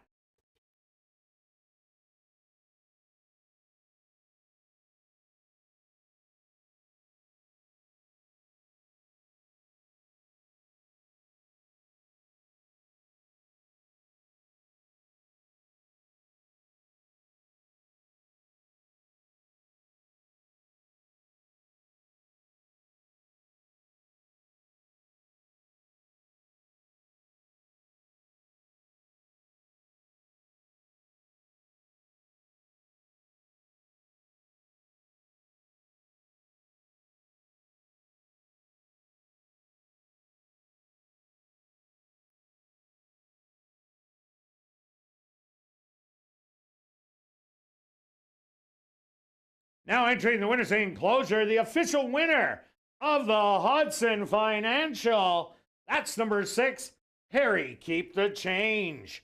Harry Keep the Change is a gray roan gelding, 4 years old, by High Cotton, out of the mare Valuable Miss by Value Plus. Owned and trained by Jared Brown and ridden to victory by Jorge Carreño. Time for the 6 furlongs, 112 and 3.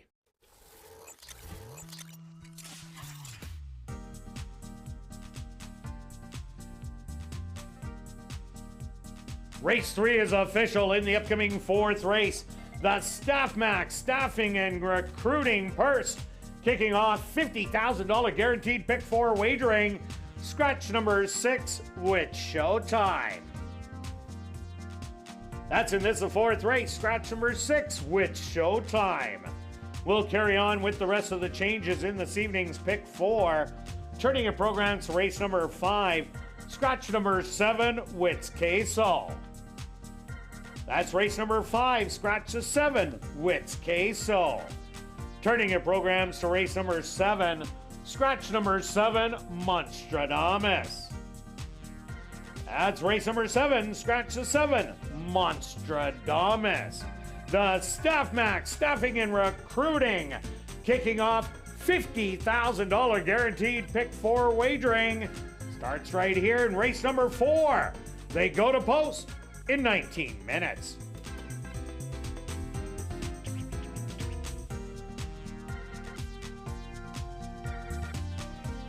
Well, if you want to keep up with all the local horse racing news and events here at the Downs, then be sure to subscribe to our weekly newsletter, The Inside Track. You can subscribe at asdowns.com.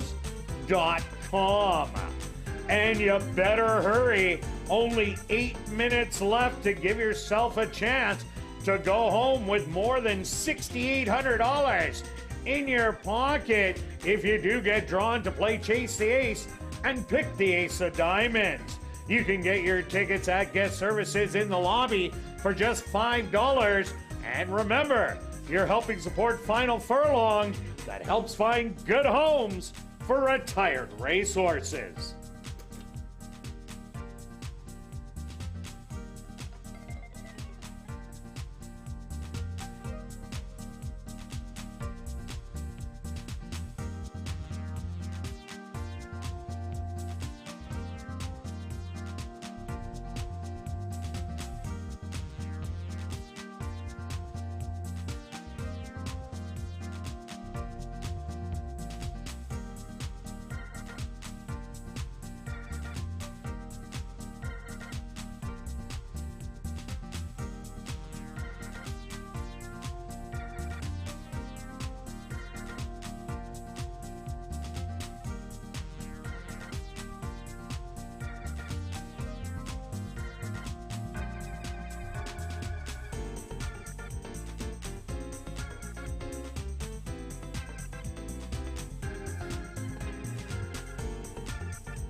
Welcome back down to Paddock 4. Race number 4 kicking off $50,000 guaranteed pick 4 wagering with the $10,000 claimer. 4 3 and up maidens.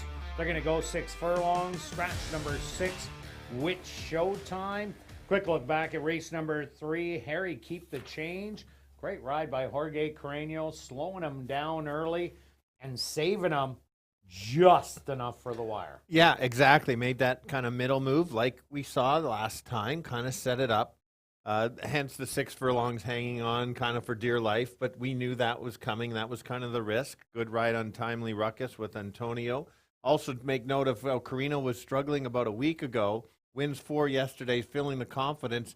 Last week, he might have lost the photo just because you just don't have that extra kind of confidence. Great. And now he got it done. Okay, on to race number 4, Stretch. What do you got? Okay, this is one of the races we agree on. And only one, I think. Pretty close, yeah, exactly. So we'll see how it goes on the evening. Get Wit Gone. Yes, Jake, you found our horse. I liked this horse last time and ran evenly. It wasn't my top selection. I just thought the horse would improve, and it was a big improvement after the Manitoba Derby that didn't belong. I think a similar race in here kind of runs evenly. Should be right there. You just Kirt made some great points on some of the horses that were in there. That Jeff Fafa Ended up running a nice second. Third. Third For in allowance non-two non-two. lifer as a maiden. Beating one Sky in the photo. Imagine that. Correct. And right beside each other again. Yeah. So either one of those would be the big favorite in here. So that's my starting point is the slight drop from maiden special to 10, which I do really like. You're not giving away the horse. Horse still has talent, just not the allowance or special weight category. Yeah, this horse had really good form coming from Lone Star compared to some of the other ones that Jerry Gorno did bring up. I also like the horse. I also like number 3, Oh Man, Oh Man. The best race this horse ran was 3 outs ago, where the horse was declared a non-starter, unprepared start, but was absolutely flying down the lane to get 4th beaten 9 to a horse that went wire to wire in Get Up Early. Came back against One Sky Jafafa, made a rally again, but it was too little too late. And then last time out, ran a much better race, only beaten by a half a length in the end. It seems like this one is kind of rounding into form. Oh, for sure. Just sitting on a win. Again, take a look, was in special weight, drops and runs second to a horse that wins right back. The horse that you can kind of, you're going to get full effort, just kind of runs at the same kind of level as Steely Caper. Was in for 5, in for 10, always seemed almost whatever level this horse runs in, finishes in the money. Kind of a great show bet. We'll just see if this horse can get the 6 furlongs. Always seems to come up a little bit short, but maybe gets, I don't know if he's going to get loose, but maybe get the jump on the other closers. Yeah, I think he might be the stalker in here, but he's going to be forward in the race. Anytime we see Jerry Gorno horses in the same race, one of them is sent towards the front end and the other is the stalker. I think the speed is number 2, the Naked Truth, a filly going against the boys. She came out of back-to-back stake races and ran a great race last time out. A lot to like. Was the huge favorite that ended up getting it done easily by 6. But the Naked Truth, off a layoff of just a little over a month, ran hard on the front end and just tired late down the lane. This one should move forward off that, but I just think there's going to be company from Steely Caper, so I think that decreases their chances. I agree, but there's a great example of showing up, not a lot the first 2 starts, and then suddenly waking up. So the horse is certainly on a nice form. Might get a race in later in the last couple weeks, so don't leave that horse out. Horse that you take every time that I won't select is the 1. This horse always in kind of striking spot, runs an even race and kind of ends up there. If there's a battle, if this horse gets a nice trip up the rail, maybe. Are you back in this one today? Not today against the boys. She ran against the boys a couple times last year and had success. Ran 3rd and ran 2nd against some tough ones that ended up winning. But I like other horses, Get Wit Gone and Oh Man, a lot better than her today. So I'm just putting her a bit on the back burner. And the first-time starter, Attaboy Cookie. Owner Beth Kosh has sent, I think, 3 horses here, maybe 4 horses here now. And they've all ran well. A couple of them were 2-year-olds. So this one doesn't have anything great in the workout lines. The gate work is probably the best, 51-1 out of the starting gate. But I'm going to have to watch one in here. All right, let's go to our wagers here in race number 4, Stretch. Pick 4 time. How you doing? All right, here we go. I almost want to key this 5, but we're going to just play it this way. 3 by 3 by 3 by 3. So it's 3, 4, 5 with 1, 4, 5 with 1, 4, 7. And in the last leg, added a horse 2, 5, and 9. $81. And myself, I'm just going to take the 3 and 5 in here. Then I'm going to take the 1, 3, 5, the 4, 6, and 7, and round it out with 2, 5, 6, and 9 for $72. Stretch 81, an odd number. Yeah, well, because I've got a Hyundai 19 win on 5. Just that's my single. Yep. Thank you very much, Beth. I just wanted to make it an even number. Well, there you go. Good luck with all your wagers here in race number 4, and we'll see you back for race 5.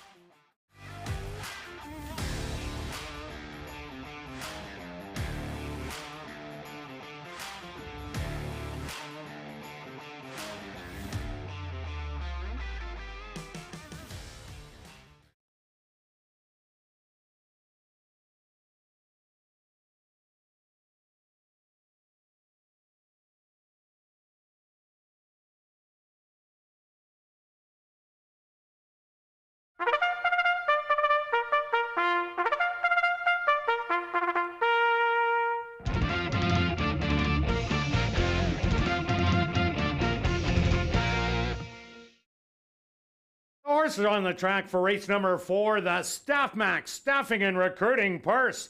They're going to go 6 furlongs for $13,500. Number 1 is Hatship Suit, owned by Back on Track Stables, trained by Jennifer Jordan with Nyrone Austin. Number 2 is The Naked Truth, owned by Colleen Garrett, trained by Shelley Brown with Antonia Whitehall. Number 3 is Oh Man, owned by Brent and Heather Rymack, trained by Brent Rymack with Stanley Shady Jr. Number 4 is Steely Caper, owned by Henry Witt Jr., trained by Jerry Gorno with Ronald Alley. Number 5 is Get Wit Gone, owned by Henry Witt Jr., trained by Jerry Gorno with Siobhan Bell. Number 6, Wit's Showtime, was scratched. Number 7 is Attaboy Cookie, owned by Beth Kosh, trained by Stephen Gaskin with Arthur Badu. The Staff Max Staffing and Recruiting Race kicking off $50,000 guaranteed pick 4 wagering. They'll go to post in 3 minutes.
It's now 2 minutes to post time at ASD.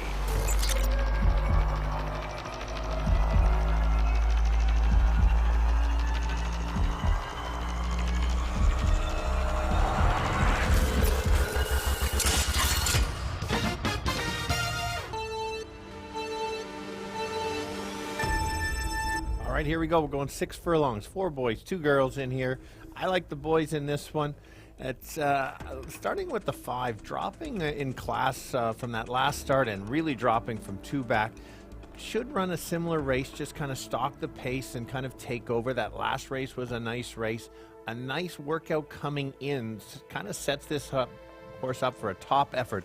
Others to look at is the 3, was flying late. Will need the pace to back up, and if it can, right there, don't forget the 4, always in the money. So I'll give you 5-3-4. Yeah, Stretch, I'm with you on number 5, Get Wit Gone. That was such a huge effort last time out and had some time off in between races. I think this horse will move forward off that race and just a little bit of improvement. It will hit the winner's circle. I also like number 3, Oh Man. Another horse rounding into form late in the season. Narrowly denied last time out by a repeat winner. So I'm going to give you 5 and 3. Good luck here in race 4.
Hatshepsut, one of the two fillies, lead the field into the gate. Next up, the other filly, the Naked Truth. Steely Caper, the next to go in. The 6-5 favorite, Get Wit Gone, now steps up. Just 2 left to load. First time starter, Attaboy Cookie. And just waiting on Oh Man in the middle. The field is set. They're at the post. And they're off. Stumbling a bit at the start was the Naked Truth, but recovered nicely. Pointed out after the early lead. Get Wit Gone on the outside, shows a little more speed, and now takes over. Back to second, the Naked Truth with Steely Caper. 3 more lengths back. Oh man, and your early trailers will be Hatshepsut and Attaboy Cookie. 23-4 the opening quarter, and it's Get Wit Gone. On the lead by a length and a half, the stablemate Steely Caper. In hot pursuit in second, oh man, trying to rally from third. Then Hatshepsut starting to roll from fourth. Attaboy Cookie and the Naked Truth is the trailer. The half 47-3. They hit the head of the lane, and Get Wit is gone right now, up by 7. Steely Caper, oh man, and Hatshepsut, they're going to battle for second, but this is all Get Wit Gone, who's going to win by 7. Oh man, second. Third's going to go to Hatshepsut, and fourth, Attaboy Cookie.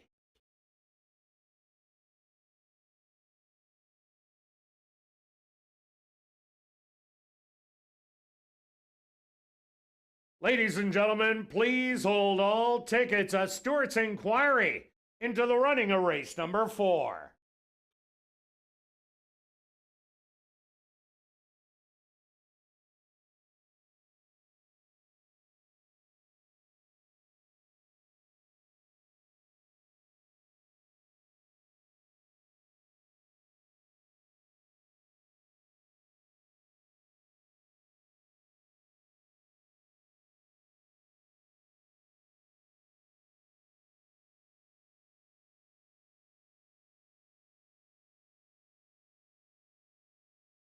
The Stewarts have posted number 5, Get Wit Gone, as your unofficial winner. Second goes to number 3, Oh Man. Third to number 1, Hatshepsut, and fourth to number 7, Attaboy Cookie. They went the opening quarter 23-4, the half 47-3. Time for the 6 furlongs, 113-3.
Now entering the winner's enclosure, the unofficial winner here in race number 4, the Staff Max Staffing and Recruiting Purse.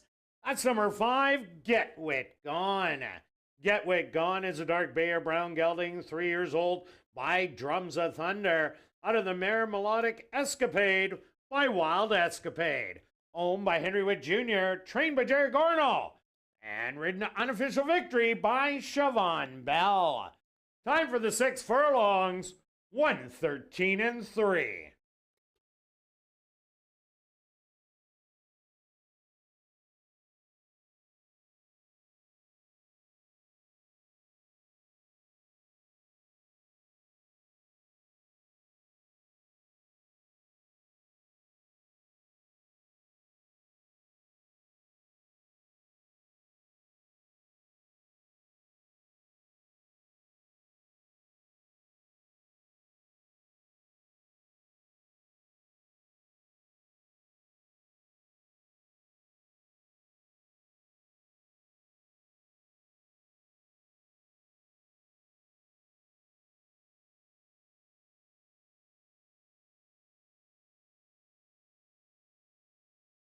Ladies and gentlemen, after reviewing the films, the stewards are removing the inquiry sign off the board.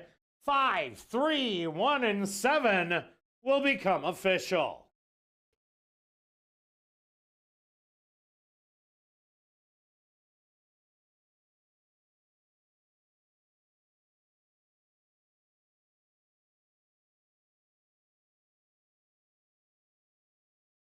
In the upcoming 5th race, kicking off late pick 3 wagering, scratch number 7, Wits Queso. That's in this the 5th race. Scratch number 7, Wits Queso. Kicking off late pick 3 here in race number 5.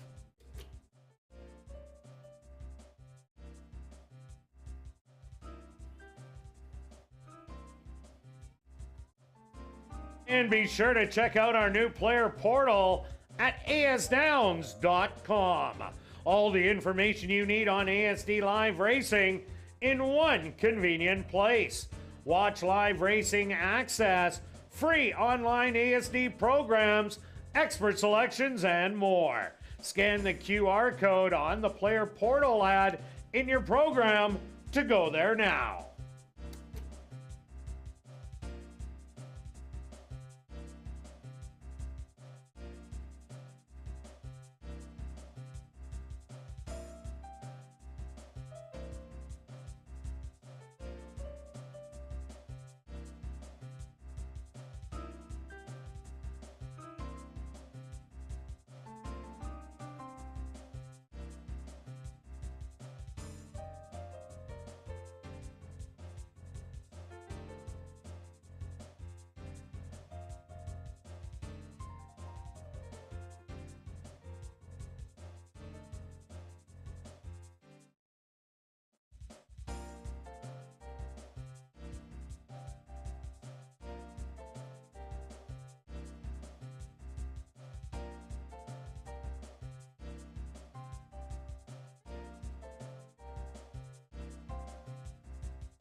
And welcome back down the paddock for race number 5 for this $5,000 claimer. For fillies and mares, 3-year-olds and up, they're going to go 6 furlongs. Scratch number 7, Wits Queso. Quick look back at race number 4, Get Wick Gone. Ended up being so much the best. Much the best. Gets the lead, and you kind of knew he was gone at that point, and it's just, were you counting your pick 3 money? Because you hit it, paid, how much did it pay? What was the total? 157. 157 with the long shot that figured. Then the favorite, kind of co-ish, was still the favorite, then the big favorite in the last, but that's one of those, that's what that didn't show that horse was going to be a big favorite, and that's when they can make them pay. And I also thought how you played the 2 pick 3s. Yes, you didn't get the first one, but followed it up with a nice kind of similar, needing to get one of your keys home. You got it, and it paid handsomely. Also, you might want to write down a horse that closed late, was that first-time starter. The Attaboy Cookie. The cookie was cooking. There we go, late. Not crumbling. Come on. Well, he was just bringing it. Anyway, let's go cooking at the end. Flying out with a great gallop out. Couldn't see it necessarily that much if you weren't at the track. You might want to mark that one down. Here we go. Second leg of the pick 4. Thanks for everybody getting involved. A nice pool of over 74,000. I'm going to start on the one horse at 6-1. That I will take that price all day long. My angle on her was she's going to sit near the front end and kind of go from there. She didn't get out of the gate great, and then rushed up. There was a speed horse and made a nice move, got the lead, and then just kind of tired. I think there's not a lot of speed for this horse to get pressured, and might just get the front end, steal it, and kind of keep going. Yeah, I agree with you. This horse does have a good shot. It had a good second place finish 2 outs ago. Ronaldo Cumberbatch, he's been on a tear. Last week, 5 wins. Week before, 5 wins. So he's been a hot jockey. But I went to number 3, Zebo. Yeah, how can I do that? 30-1, 50-1. What this horse brings to this race is an even running style. 2 outs ago, ran behind Victoriaville and Wits Queso. They sat 1-2 and ended up 1-2. And I thought Wits Queso would take a whole bunch of money in here. And that was open company. Last time out, it was an even tougher race. The first-time starter, always the little one, almost went wire to wire. Betting on Bell. Was an Invader that came in that ran absolutely huge. And Sassy Stormin was coming off a good race, only got beat by 2 there, and pretty well ran out of ground. So I'm looking at Zebo. Yeah, it's not all flashy, but I think the even race is what is going to make this horse a price. Currently getting bet at 5-2, but I expect that price to go up. Yeah, I would need more than 5-2 to back that horse. You're right, and even is the right type. The 5 is my second choice. I don't like that price at all either. I liked her last time. I thought she was too far back. Kind of got bothered at the start, and then was closing late in a slower time. So this horse has to be a bunch closer, like it was 2 back, and then last time kind of closed. I just see this horse improving ever so slightly. Also look at number 6, Bell Be Devil. Never had showed much early on. Got Lasix last time out. And this horse actually came with a really good run in the end. Going commandy, ended up getting the jump on Bell Be Devil. But this horse was flying. Not a great time. They went 1:16-2. But if somehow the speed all falls apart in here, Bell Be Devil wouldn't be too much of a surprise. Yeah, and my surprise horse that you really got to watch the replay on this one. So it was maiden special weight. We saw the last race, the horse dropped and popped. This one was checking and steadying the entire trip. Sheldon didn't really let this horse run very much, so we don't know what's underneath it. If Curtis Maxwell can figure this horse out a little bit, maybe we'll get to see this horse run. Might wake up. It's a pretty big horse there. So that's my bomber in the race. And a good price with a tongue tie on. All right, let's go to our wagers here in race 5. Stretch, what do you have? Just a small bet, lowering it here. Just a $5 exact wheel. So 1 is the speed with 4, 5, 6, $15. You could just do $1. It would be only $3. 1 with 4, 5, 6. And myself, I'm going 10 win on the 3 and 20 place on the 3. Zebo, Good luck with all your wagers here in race 5, and we'll see you back for race 6.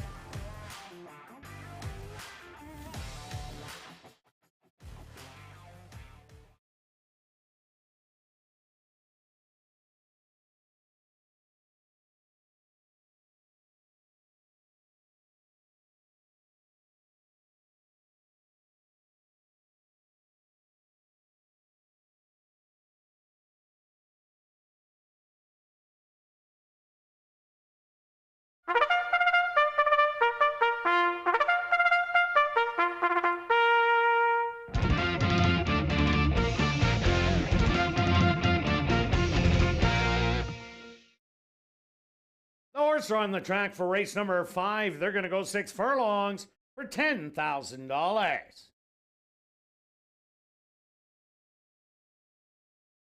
Number 1 is Spats, owned by Dr. Betty Hughes, trained by Devin Gittins with Ronaldo Cumberbatch.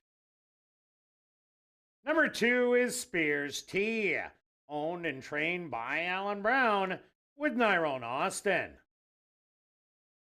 Number 3 is Zebo, owned and trained by Bill Mooney with Lorena Bugeaud. Trading early was number 4, Kent Cat's Me, owned by Club 3D, trained by Curtis Maxwell with Sheldon Chickeness. Number 5 is Going Commandy, owned by Group of 6, trained by Tom Gardapi Jr. with Tyrone Nelson. Number 6 is Belby Devil, owned and trained by Donna Johnston with Siobhan Bell. Number 7, Wits Queso, was scratched. Post time for race number 5 in 3 minutes.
And we've drawn our winning ticket in Winnipeg's Ultimate.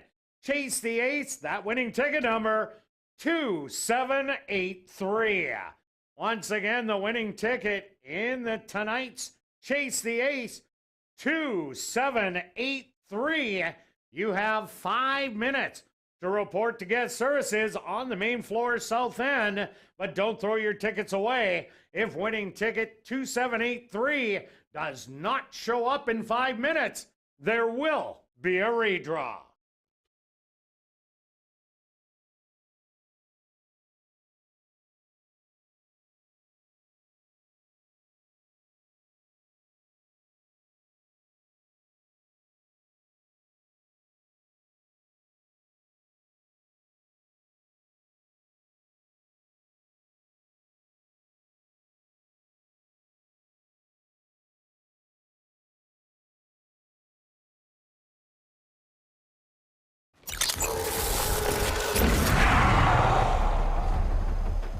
It's now 2 minutes to post time at ASD.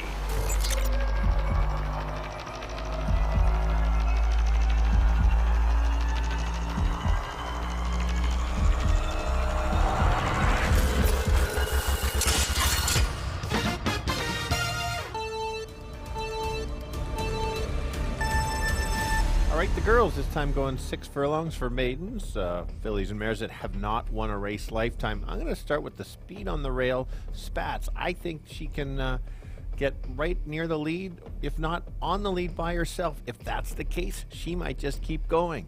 Others to consider is the 5. Was closing late last time, can't be that far back. Your long shot of the race at 13-1 is the 4. Been racing green, only a couple starts. Maybe today with the drop, might wake up and light the board. 154. Yeah, Stretch, I went long shot hunting. I went to number 3, Zebo. Here's a horse that's been running very even in the last 2 races and testing tougher than is in here today. Goes against 3 horses that are Manitoba breds. I think this horse with that even running style will be right behind number 1 Spats and get a good trip. And I do like number 1 Spats, who could be the controlling speed in here and go all the way. I'm going to give you 3 and 1. Good luck here in race 5.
It's post time.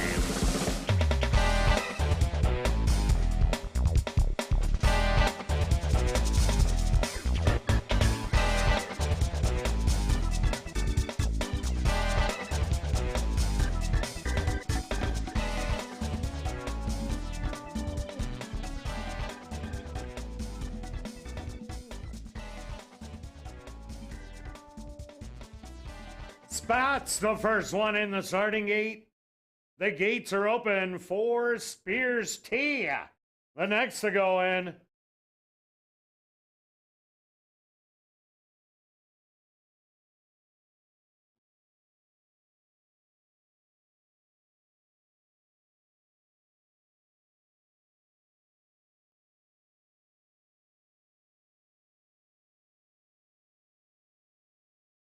Next up, Zebo.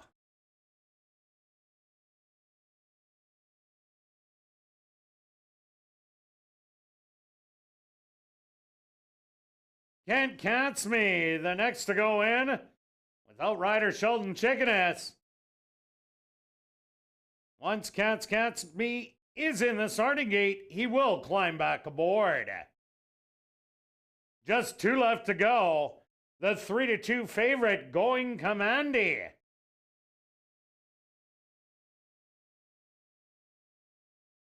And just waiting on Belby Devil to the outside. They're all set. They're at the post. And they're off. Breaking a bit awkward was Spears T. Straight to the lead, that's Zebo with a good break to the outside. Belby Devil settled back in third. That's going to be Spats with Going Commandy. Sitting in fourth, and then there's a gap of 5 more lengths back to Spears T and Can't Catch Me will be the early trailer. 24-2 the opening quarter, and Belby Devil has the lead by a length. Zebo to the outside in second, going Commandy. 3 wide in third. Spats looking for an opening on the rail in fourth. Then a gap of 6 more back to Spears T and Can't Catch Me. 4 across the track through a half mile in 49 seconds. And Spats now goes through and grabs the lead by 2. Going Commandy to the outside. Zebo in between horses. A 16th of a mile to go. And Spats is gonna take it and win by 6. The battle is on for second. Very close between Belby Devil and Going Commandy.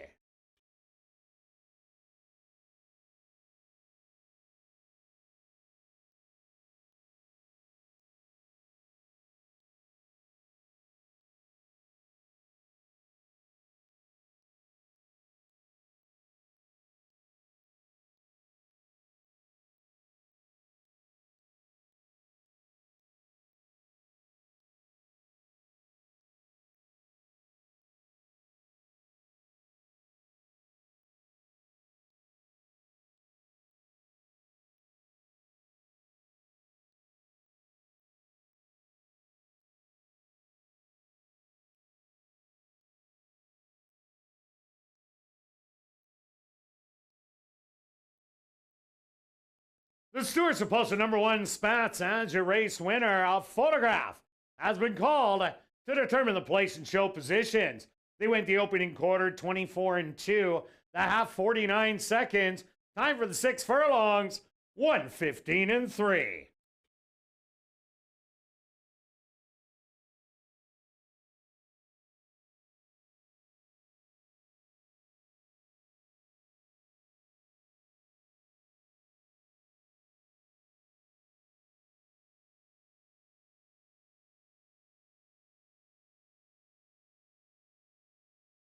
Results of the photos show number 6, Belby Devil, finishing second. Third goes to number 5, Going Commandy, and fourth to number 4, Can't Catch Me.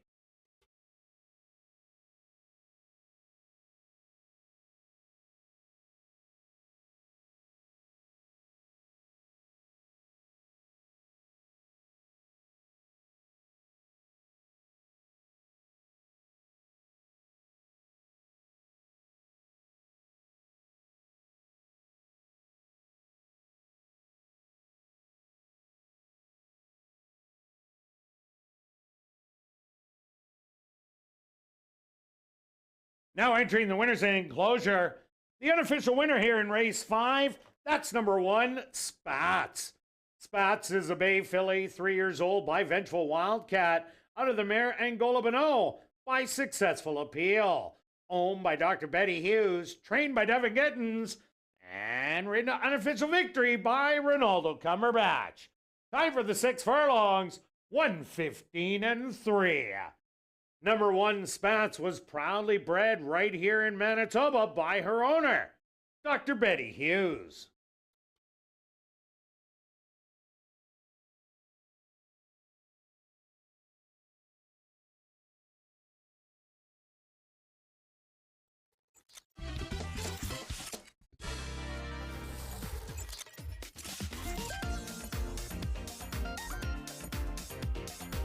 Race 5 is official in the upcoming 6th race.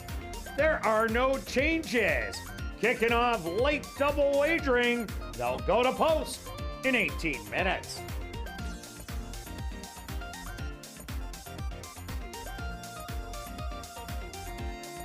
Our Club West Gaming Lounge, featuring 140 VLTs, is open daily from 10 a.m. to 1 a.m.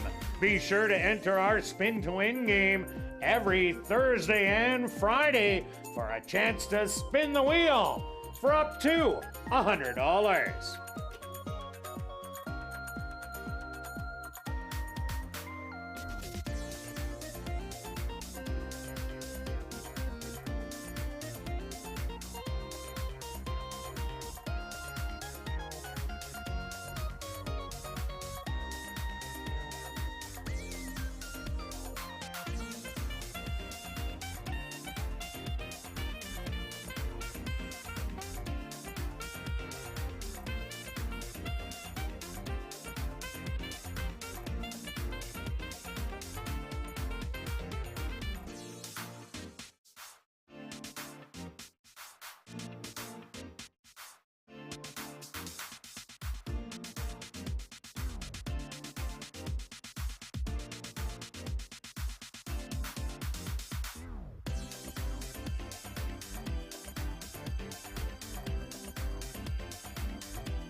And welcome back down the paddock for race number 6. We have a $5,000 claimer for 3-year-olds and up that are non-2 lifers. We're going to go 7 furlongs. Quick look back at race number 5. Well, the hot jock from the last couple of weeks put in a brilliant ride, waiting on the inside, and once it opened at the head of the lane, it was over. Yeah, it was a good ride, and that was the difference. Kind of the patience didn't go. One of those recognized didn't have to get the lead, and kind of showed the same race as it did last time. Somebody else went out, made the move, and I thought that horse was improving. Didn't think he'd improve that much, but and your Can't Catch Me, another one with some late run down the lane, and Belby Devil showing speed. That was kind of bizarre. For sure. The 4, Can't Catch Me. Hopefully gets one more start because seemed to figure it out about the 8th pole, trying to figure out the running style. So hopefully we can get her next time. Here we go, race 6. Still going in the chalky pick 4, but we know how that can change quickly. We've seen you just need to find one price. Look at that. Jake's ahead of me. He's already found out who I'm going for. I'm kind of long shot hunting in this one. I watched the replay last time and kind of was stuck on the rail and then came back around and started closing late against a couple of very good horses. We saw Timely Ruckus run a really good race. Am I not in the second race? Back-to-back seconds. And so right there, and that was at a much tougher race than this one. So I think this horse is kind of rounding back into form. Third start at ASD, outclassed the first couple, but not embarrassed, and kind of like just out of the cusp of having to drop. I think we can get that same kind of trip. Gets the rail. I certainly think can be right there. 4-1 is a little low, but hopefully people leave it alone, and maybe the Kirt, the Mafia Kirt people will bet your horse, the 4. Yeah, Runaway Hurricane. This horse is dropping. 2 outs ago, insanely tough with Goldeneye and Himmelstein. Last time out, lost the photo to one Jack's Willie. But what I like about this horse is the last time Chavi and Chow rode it, he sat behind the speed, made a big move, and then strong belief in Major Shepherd. They came from the back of the pack to nail Runaway Hurricane. So this horse fits well at the $5,000 level. It did break its maiden there, beating Bro Code the 3. I think there's going to be speed in this race with the 2 We Need VLTs, please. The 3 Bro Code, the 5 Bear Me a Moment, and the 7 Guaranteed Delivery might just get hung out to dry here. So I'm looking for closers in here, and I ended up going to Runaway Hurricane. And that's fair. And that was my third choice. The 1 and 4 were very similar. I thought the 7 ran so impressively last time. I do agree with you that there's other speed. Is on the outside. Post 7, yes, only going 7 furlongs, and they usually go a little faster earlier. That race just impressed me so much that I had to include it. Certainly not keying it. And it is tough to go 4 in a row, but the figures are there, and this horse just might just be better than these, even with a bit of a tougher trip. Yeah, another horse I like in here, number 6, Taking the Night Train. This one has lots of problems getting out of the starting gate, but when it does, it can run some big races. 2 outs ago, didn't get out again, ran 5th beaten 5. The speed ended up running 1, 2, 3, and was just insanely tough last time against Harry Keep the Change and Kitten. As we've seen Harry Keep the Change come back and win. And that was only going 5.5 furlongs. This horse is much better going around 2 turns and needs speed to run at. And I think there is that speed today. So I'm taking a shot on this one and getting great odds at 8-1. Yeah, I don't disagree. I almost made it my third selection, except that I basically have bought the train betting playing this horse because of all the troubled trips, broke slow, closes late. Oh, I better give it another chance. So here we go, 8-1. I'll have to borrow some money if the Take the Train gets up and just crushes me after following this horse so long. And another horse to look at, number 5, Bear Me a Moment, won a non-3 lifetime condition 2 outs ago, then went back into a non-2, was beaten by the 7 Guaranteed Delivery as the favorite. Didn't really show too much speed in there. I'm expecting this horse to show speed today and definitely could fool them. 12-1 on the board. where this horse did take a ton of early money. Yes. That time it did win and floated up on the odds board to 9-1. A wide open race stretch. What do you have in here? Yeah, just to follow up on the 5. The 5 was a favorite last time in this field, and now you're getting 12-1. Okay, here we go. We're going to do a $3 exacta wheel. I've got it two ways, one with my long shot, one with the favorite. With 1, 3, 4, 6, 7. Yes, I've got the night train in there for a second because that's what he. Just let's hope he doesn't nip me at the wire. Anyway, $3 one's 24. You could reduce it down to just spending $8 if you wanted to bet a $1 one. And I'm doing a $1 exactor box. I'm taking 3, 4, 6, and 7. A $1 box, $12. Good luck with all your wagers. We'll see you back for race 7, the 65th running of the Gold Cup.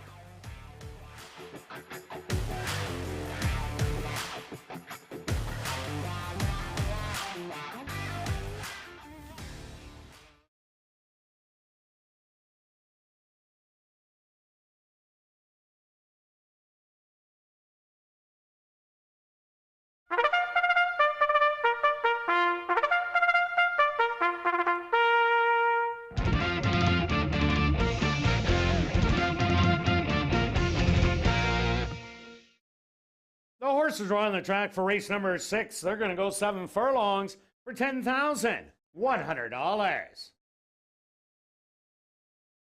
Number 1 is Jack's Willie, owned by Larry Liebrecht, Ron Phelps, Marvin and Deb Buffalo, trained by Marvin Buffalo with Tyrone Nelson.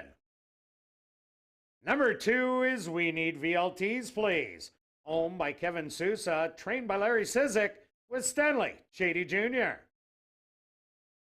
Number 3 is Bro Code, owned by Henry Witt Jr., trained by Jerry Gorno with Ronald Alley.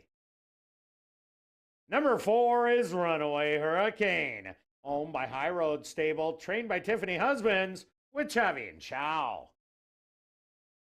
Number 5 is Bear Me a Moment, owned by Colt Brown, trained by Alan Brown with Nyrone Austin. Number 6 is Taking the Night Train, owned by Jared Brown and Sue Crane, trained by Jared Brown with Antonio Whitehall. Rounding out the field is number 7, Guaranteed Delivery, owned by 2 Points Ranch, trained by Carl Anderson with Jorge Carreño. Post time for race number 6 in 3 minutes.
It's now 2 minutes to post time at ASD.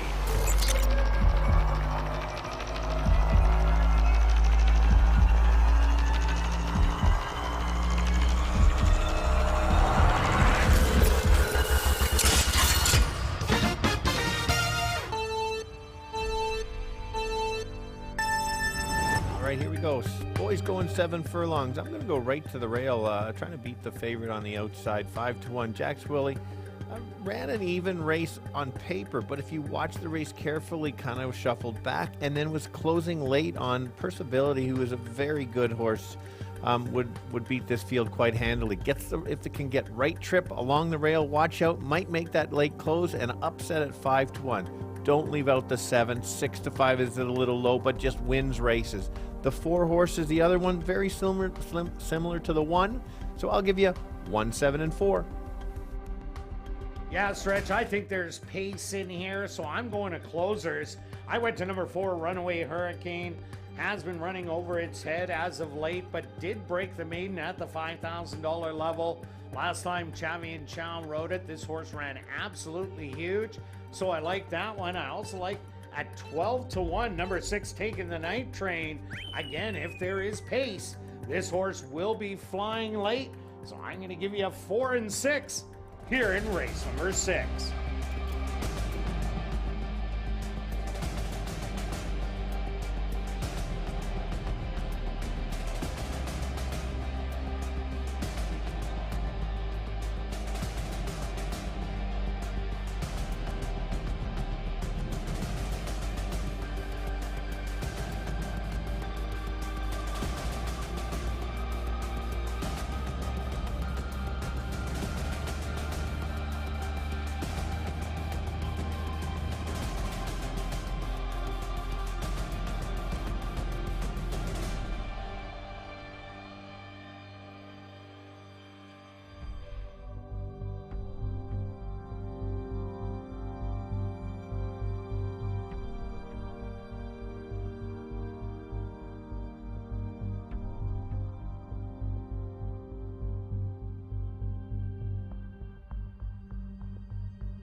Post time!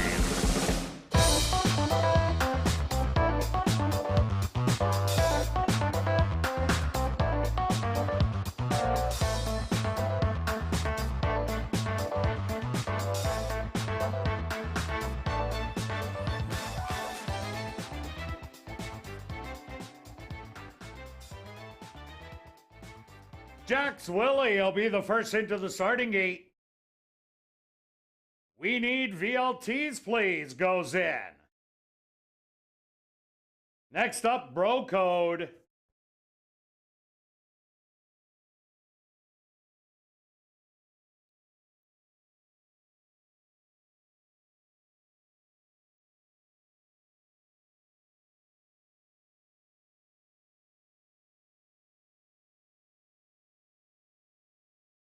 Runaway Hurricane, the co-favorite at 8-5, steps up and in.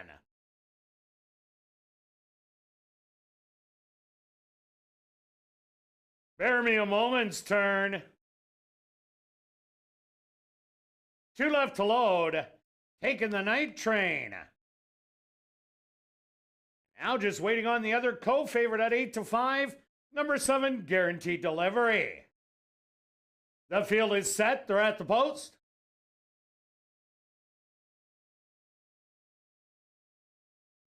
And they're off.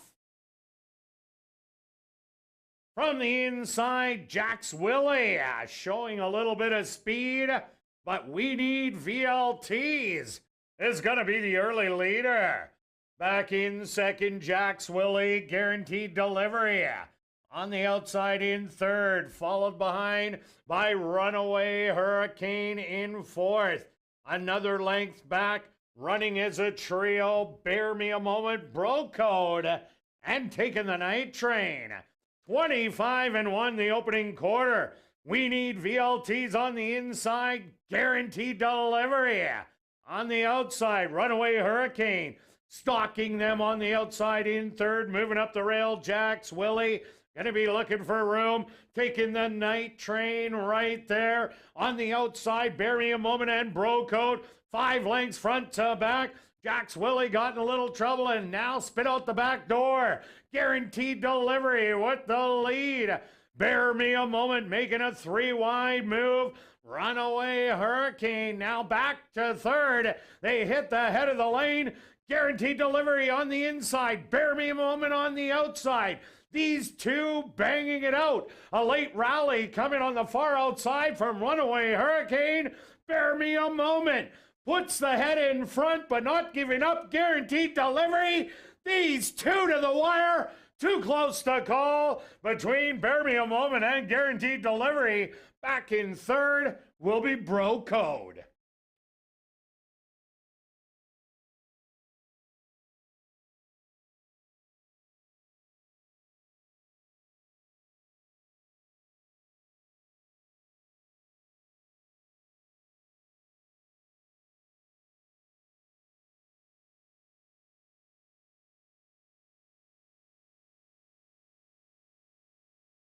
Ladies and gentlemen, please hold all tickets. A Stewart's inquiry into the running of race number 6.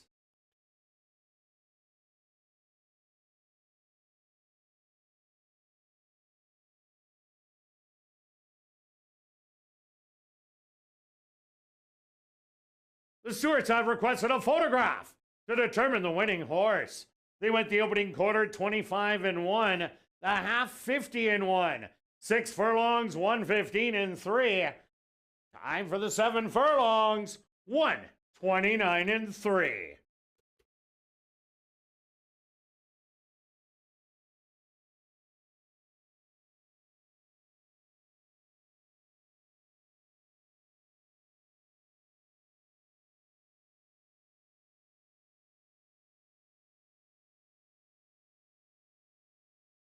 Ladies and gentlemen, there's also a rider's objection here in race number 6.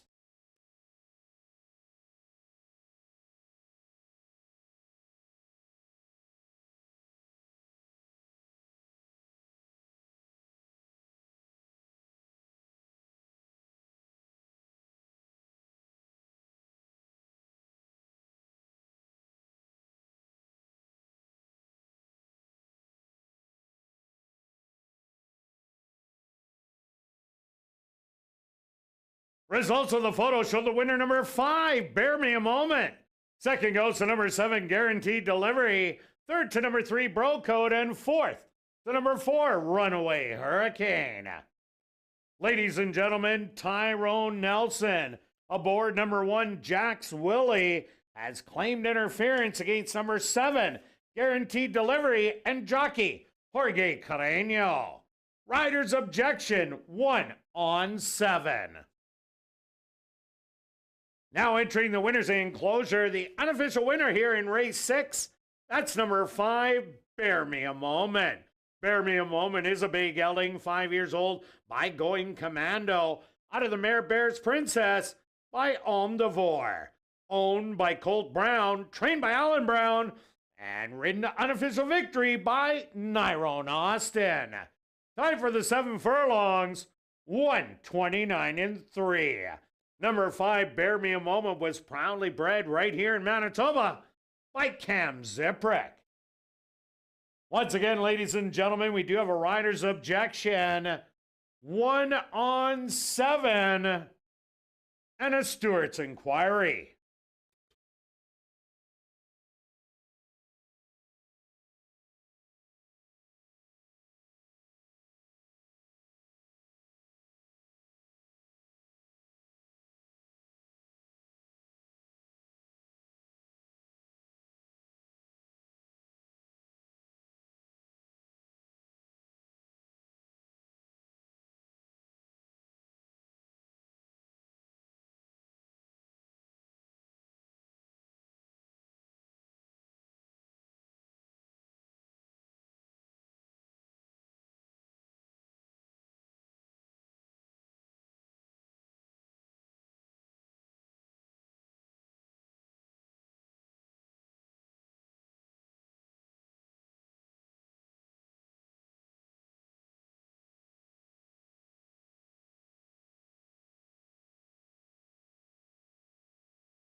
Ladies and gentlemen, after reviewing the films, the stewards have disallowed the claim of foul and are removing the inquiry sign off the board.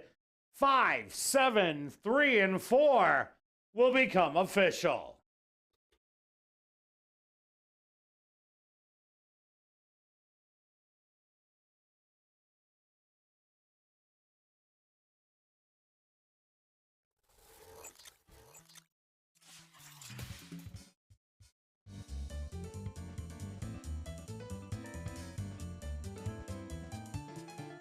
In the upcoming 7th race, our co-featured event, it's the 65th running of the $40,000 Gold Cup.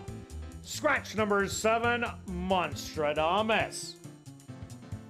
This the 7th race, scratch number 7, Monstradamus. Jackpot high five wagering. Here in race number 7, they go to post in 15 minutes.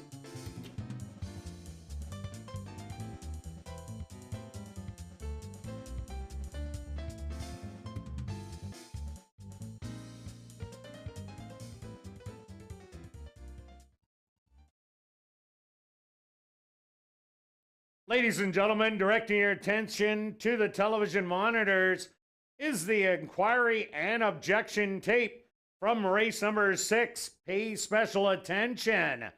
On the outside of number 2, you see the orange silks. That's number 7, Guaranteed Delivery.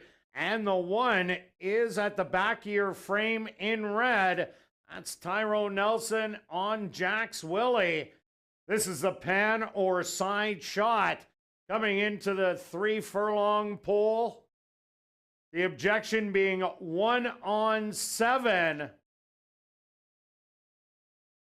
And here's where the claim of foul was. And after reviewing the films, the steward's decision was no change was warranted. Once again, the pan side shot. The 7 on the outside on the lead.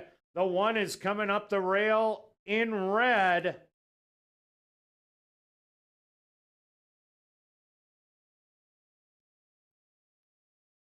And after reviewing the films, the stewards said no change was warranted.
And in this evening's Ultimate Chase the Ace, Ernest L. went to the board and selected the 9 of spades. So he won himself $25. The jackpot still alive, just under $6,800 in Winnipeg's Ultimate Chase the Ace.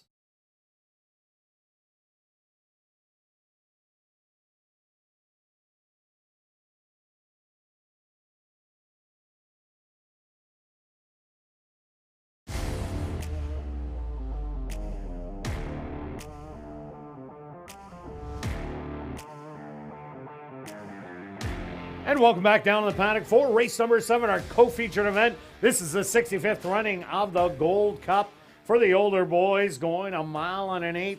Scratch number 7, Monstradamus stretch.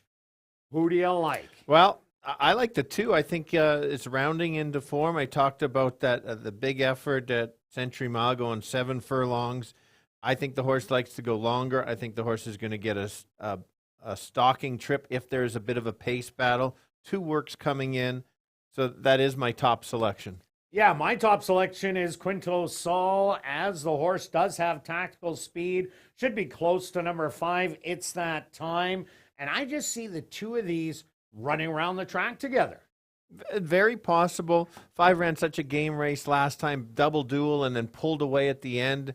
This horse doesn't have to have the lead. It's just been so sharp. It's the big hopeful, the local horse. It's probably is the top older horse here, I think, anyway, this year. And Myopic, the second place finisher, uncharacteristic in the Derby last year, comes by way of Canterbury, blinkers off today. Robertino Diodoro does very well here at the Downs. That's why the horse is 2-1. Don't expect this horse to sit too far away either. No, I agree with you.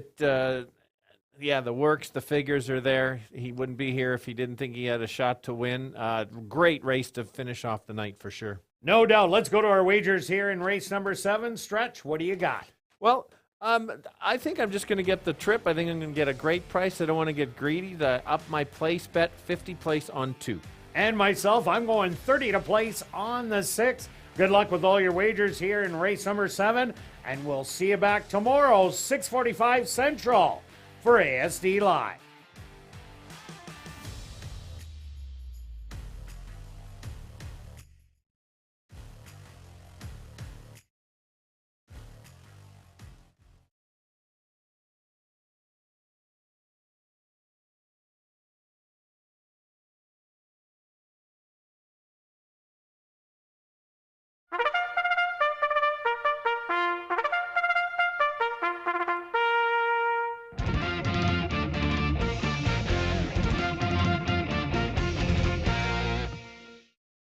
Assiniboia Downs is proud to present our featured race here in race number 7.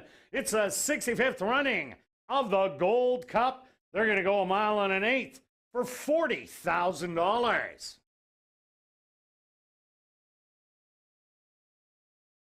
Number 1 is G's Turn, owned by Henry Witt Jr., trained by Jerry Gorno, with Praven Badri. Number 2 is Surprisingly Perfect, owned by Kirk Sutherland, trained by Jim Brown, with Rico Walcott. Number 3 is McKeag, owned by Nirco Limited, trained by Carl Anderson, with Stanley Chady Jr. Number 4 is Warriors Map, owned by Henry Witt Jr., trained by Jerry Gorno, with Sheldon Chickanis.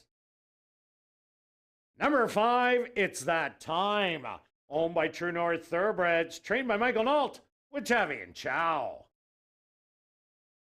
Number 6 is Quinto Sol, owned by Gonzalo Anderson, trained by Tim Rycroft, with Enrique Gonzalez. Number 7, Monstradamus was scratched. Number 8 is Courageous, owned by Hetty Kling, trained by Maria Stanford, with Neville Stevenson. Number 9 is Myopic, owned by Arnold Benowith, Rick Clayton and Lano East, Randy Haug, R6 Stable, Gary Kropp, and Norman Tremblay, trained by Robertino Diodoro, with Jorge Carreño. Rounding out our featured field is number 10, Ride 'em, owned by Staff Max Stable, trained by Curtis Maxwell, with Siobhan Bell. Following the running of the Gold Cup, Darren Dunn, our Chief Executive Officer here at Assiniboia Downs, will make a presentation to the winning connections. The 65th running of the Gold Cup. They'll go to post in 3 minutes.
G's Turn leads the older boys into the starting gate. Surprisingly Perfect is in. Next up, McKeag.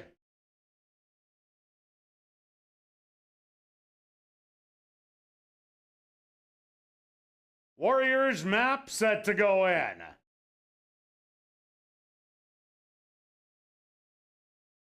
It's That Time steps up and in. Kinto Saul is next.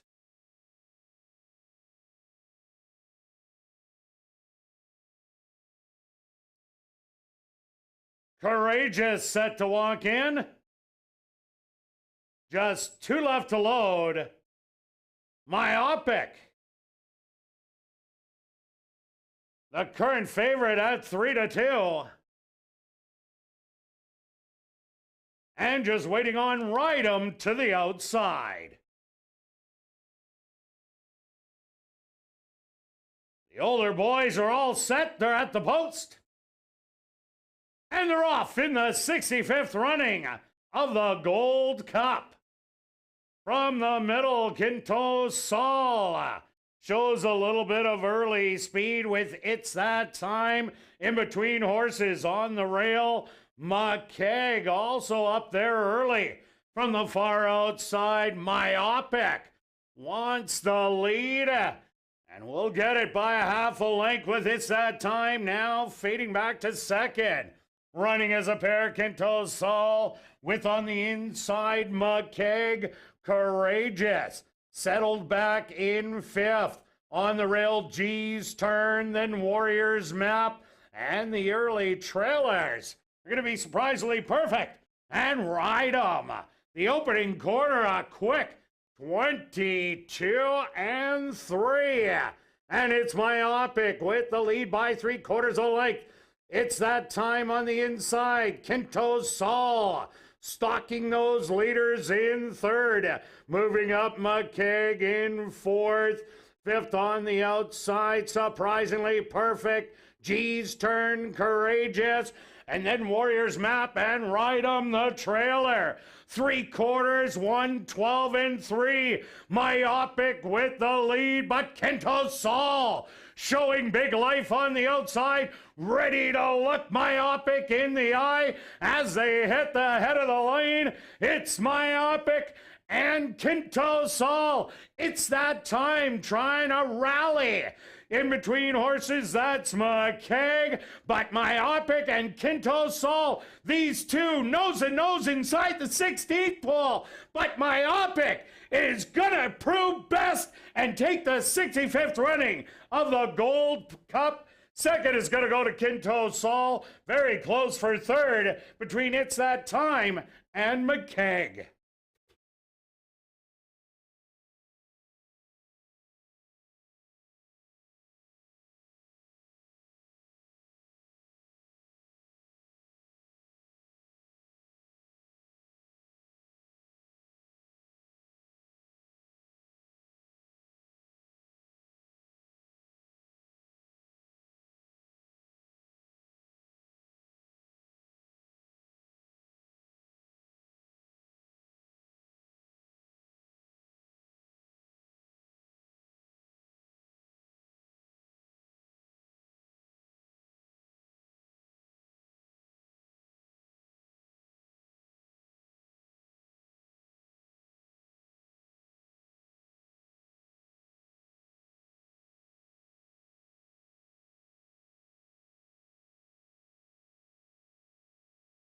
The Stewarts have posted number 9, Myopic, as your race winner. Second goes to number 6, Kinto Saul. A photograph has been called to determine the show position.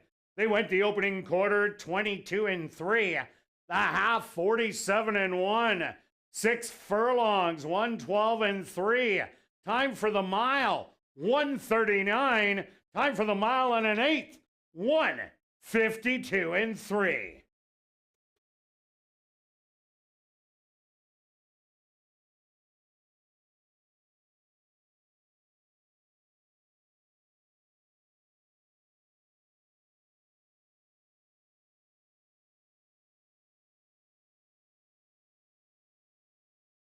Results of the photo show number 3, McKeag. Finished in third. Fourth goes to number 5. It's that time.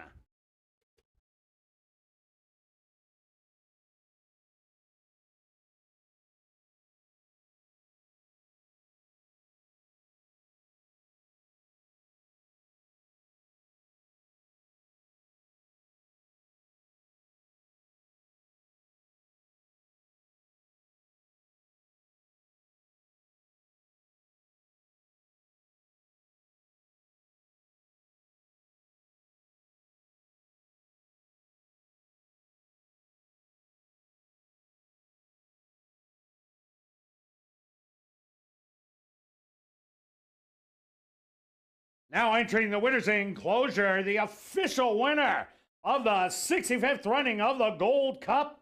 That's number 9, Myopic.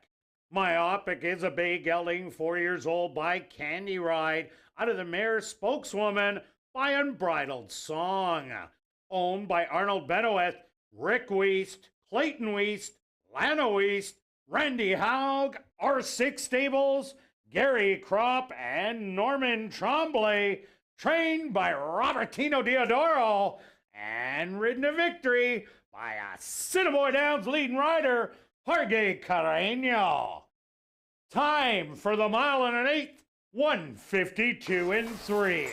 Assiniboia Downs is very pleased to have on hand Darren Dunn, our Chief Executive Officer, here at Assiniboia Downs to make a presentation to the winning connections. Also, congratulations goes out to jockey Jorge Carreño, who scores the double. 2 wins for jockey Jorge Carreño. Well, now let's head up to the clubhouse to enjoy Crazy Hour on the second level. Beer, shots, and wine just $3.95, and half-price appetizers. Racing resumes tomorrow at 7:30 with only 5 live racing dates remaining for the season.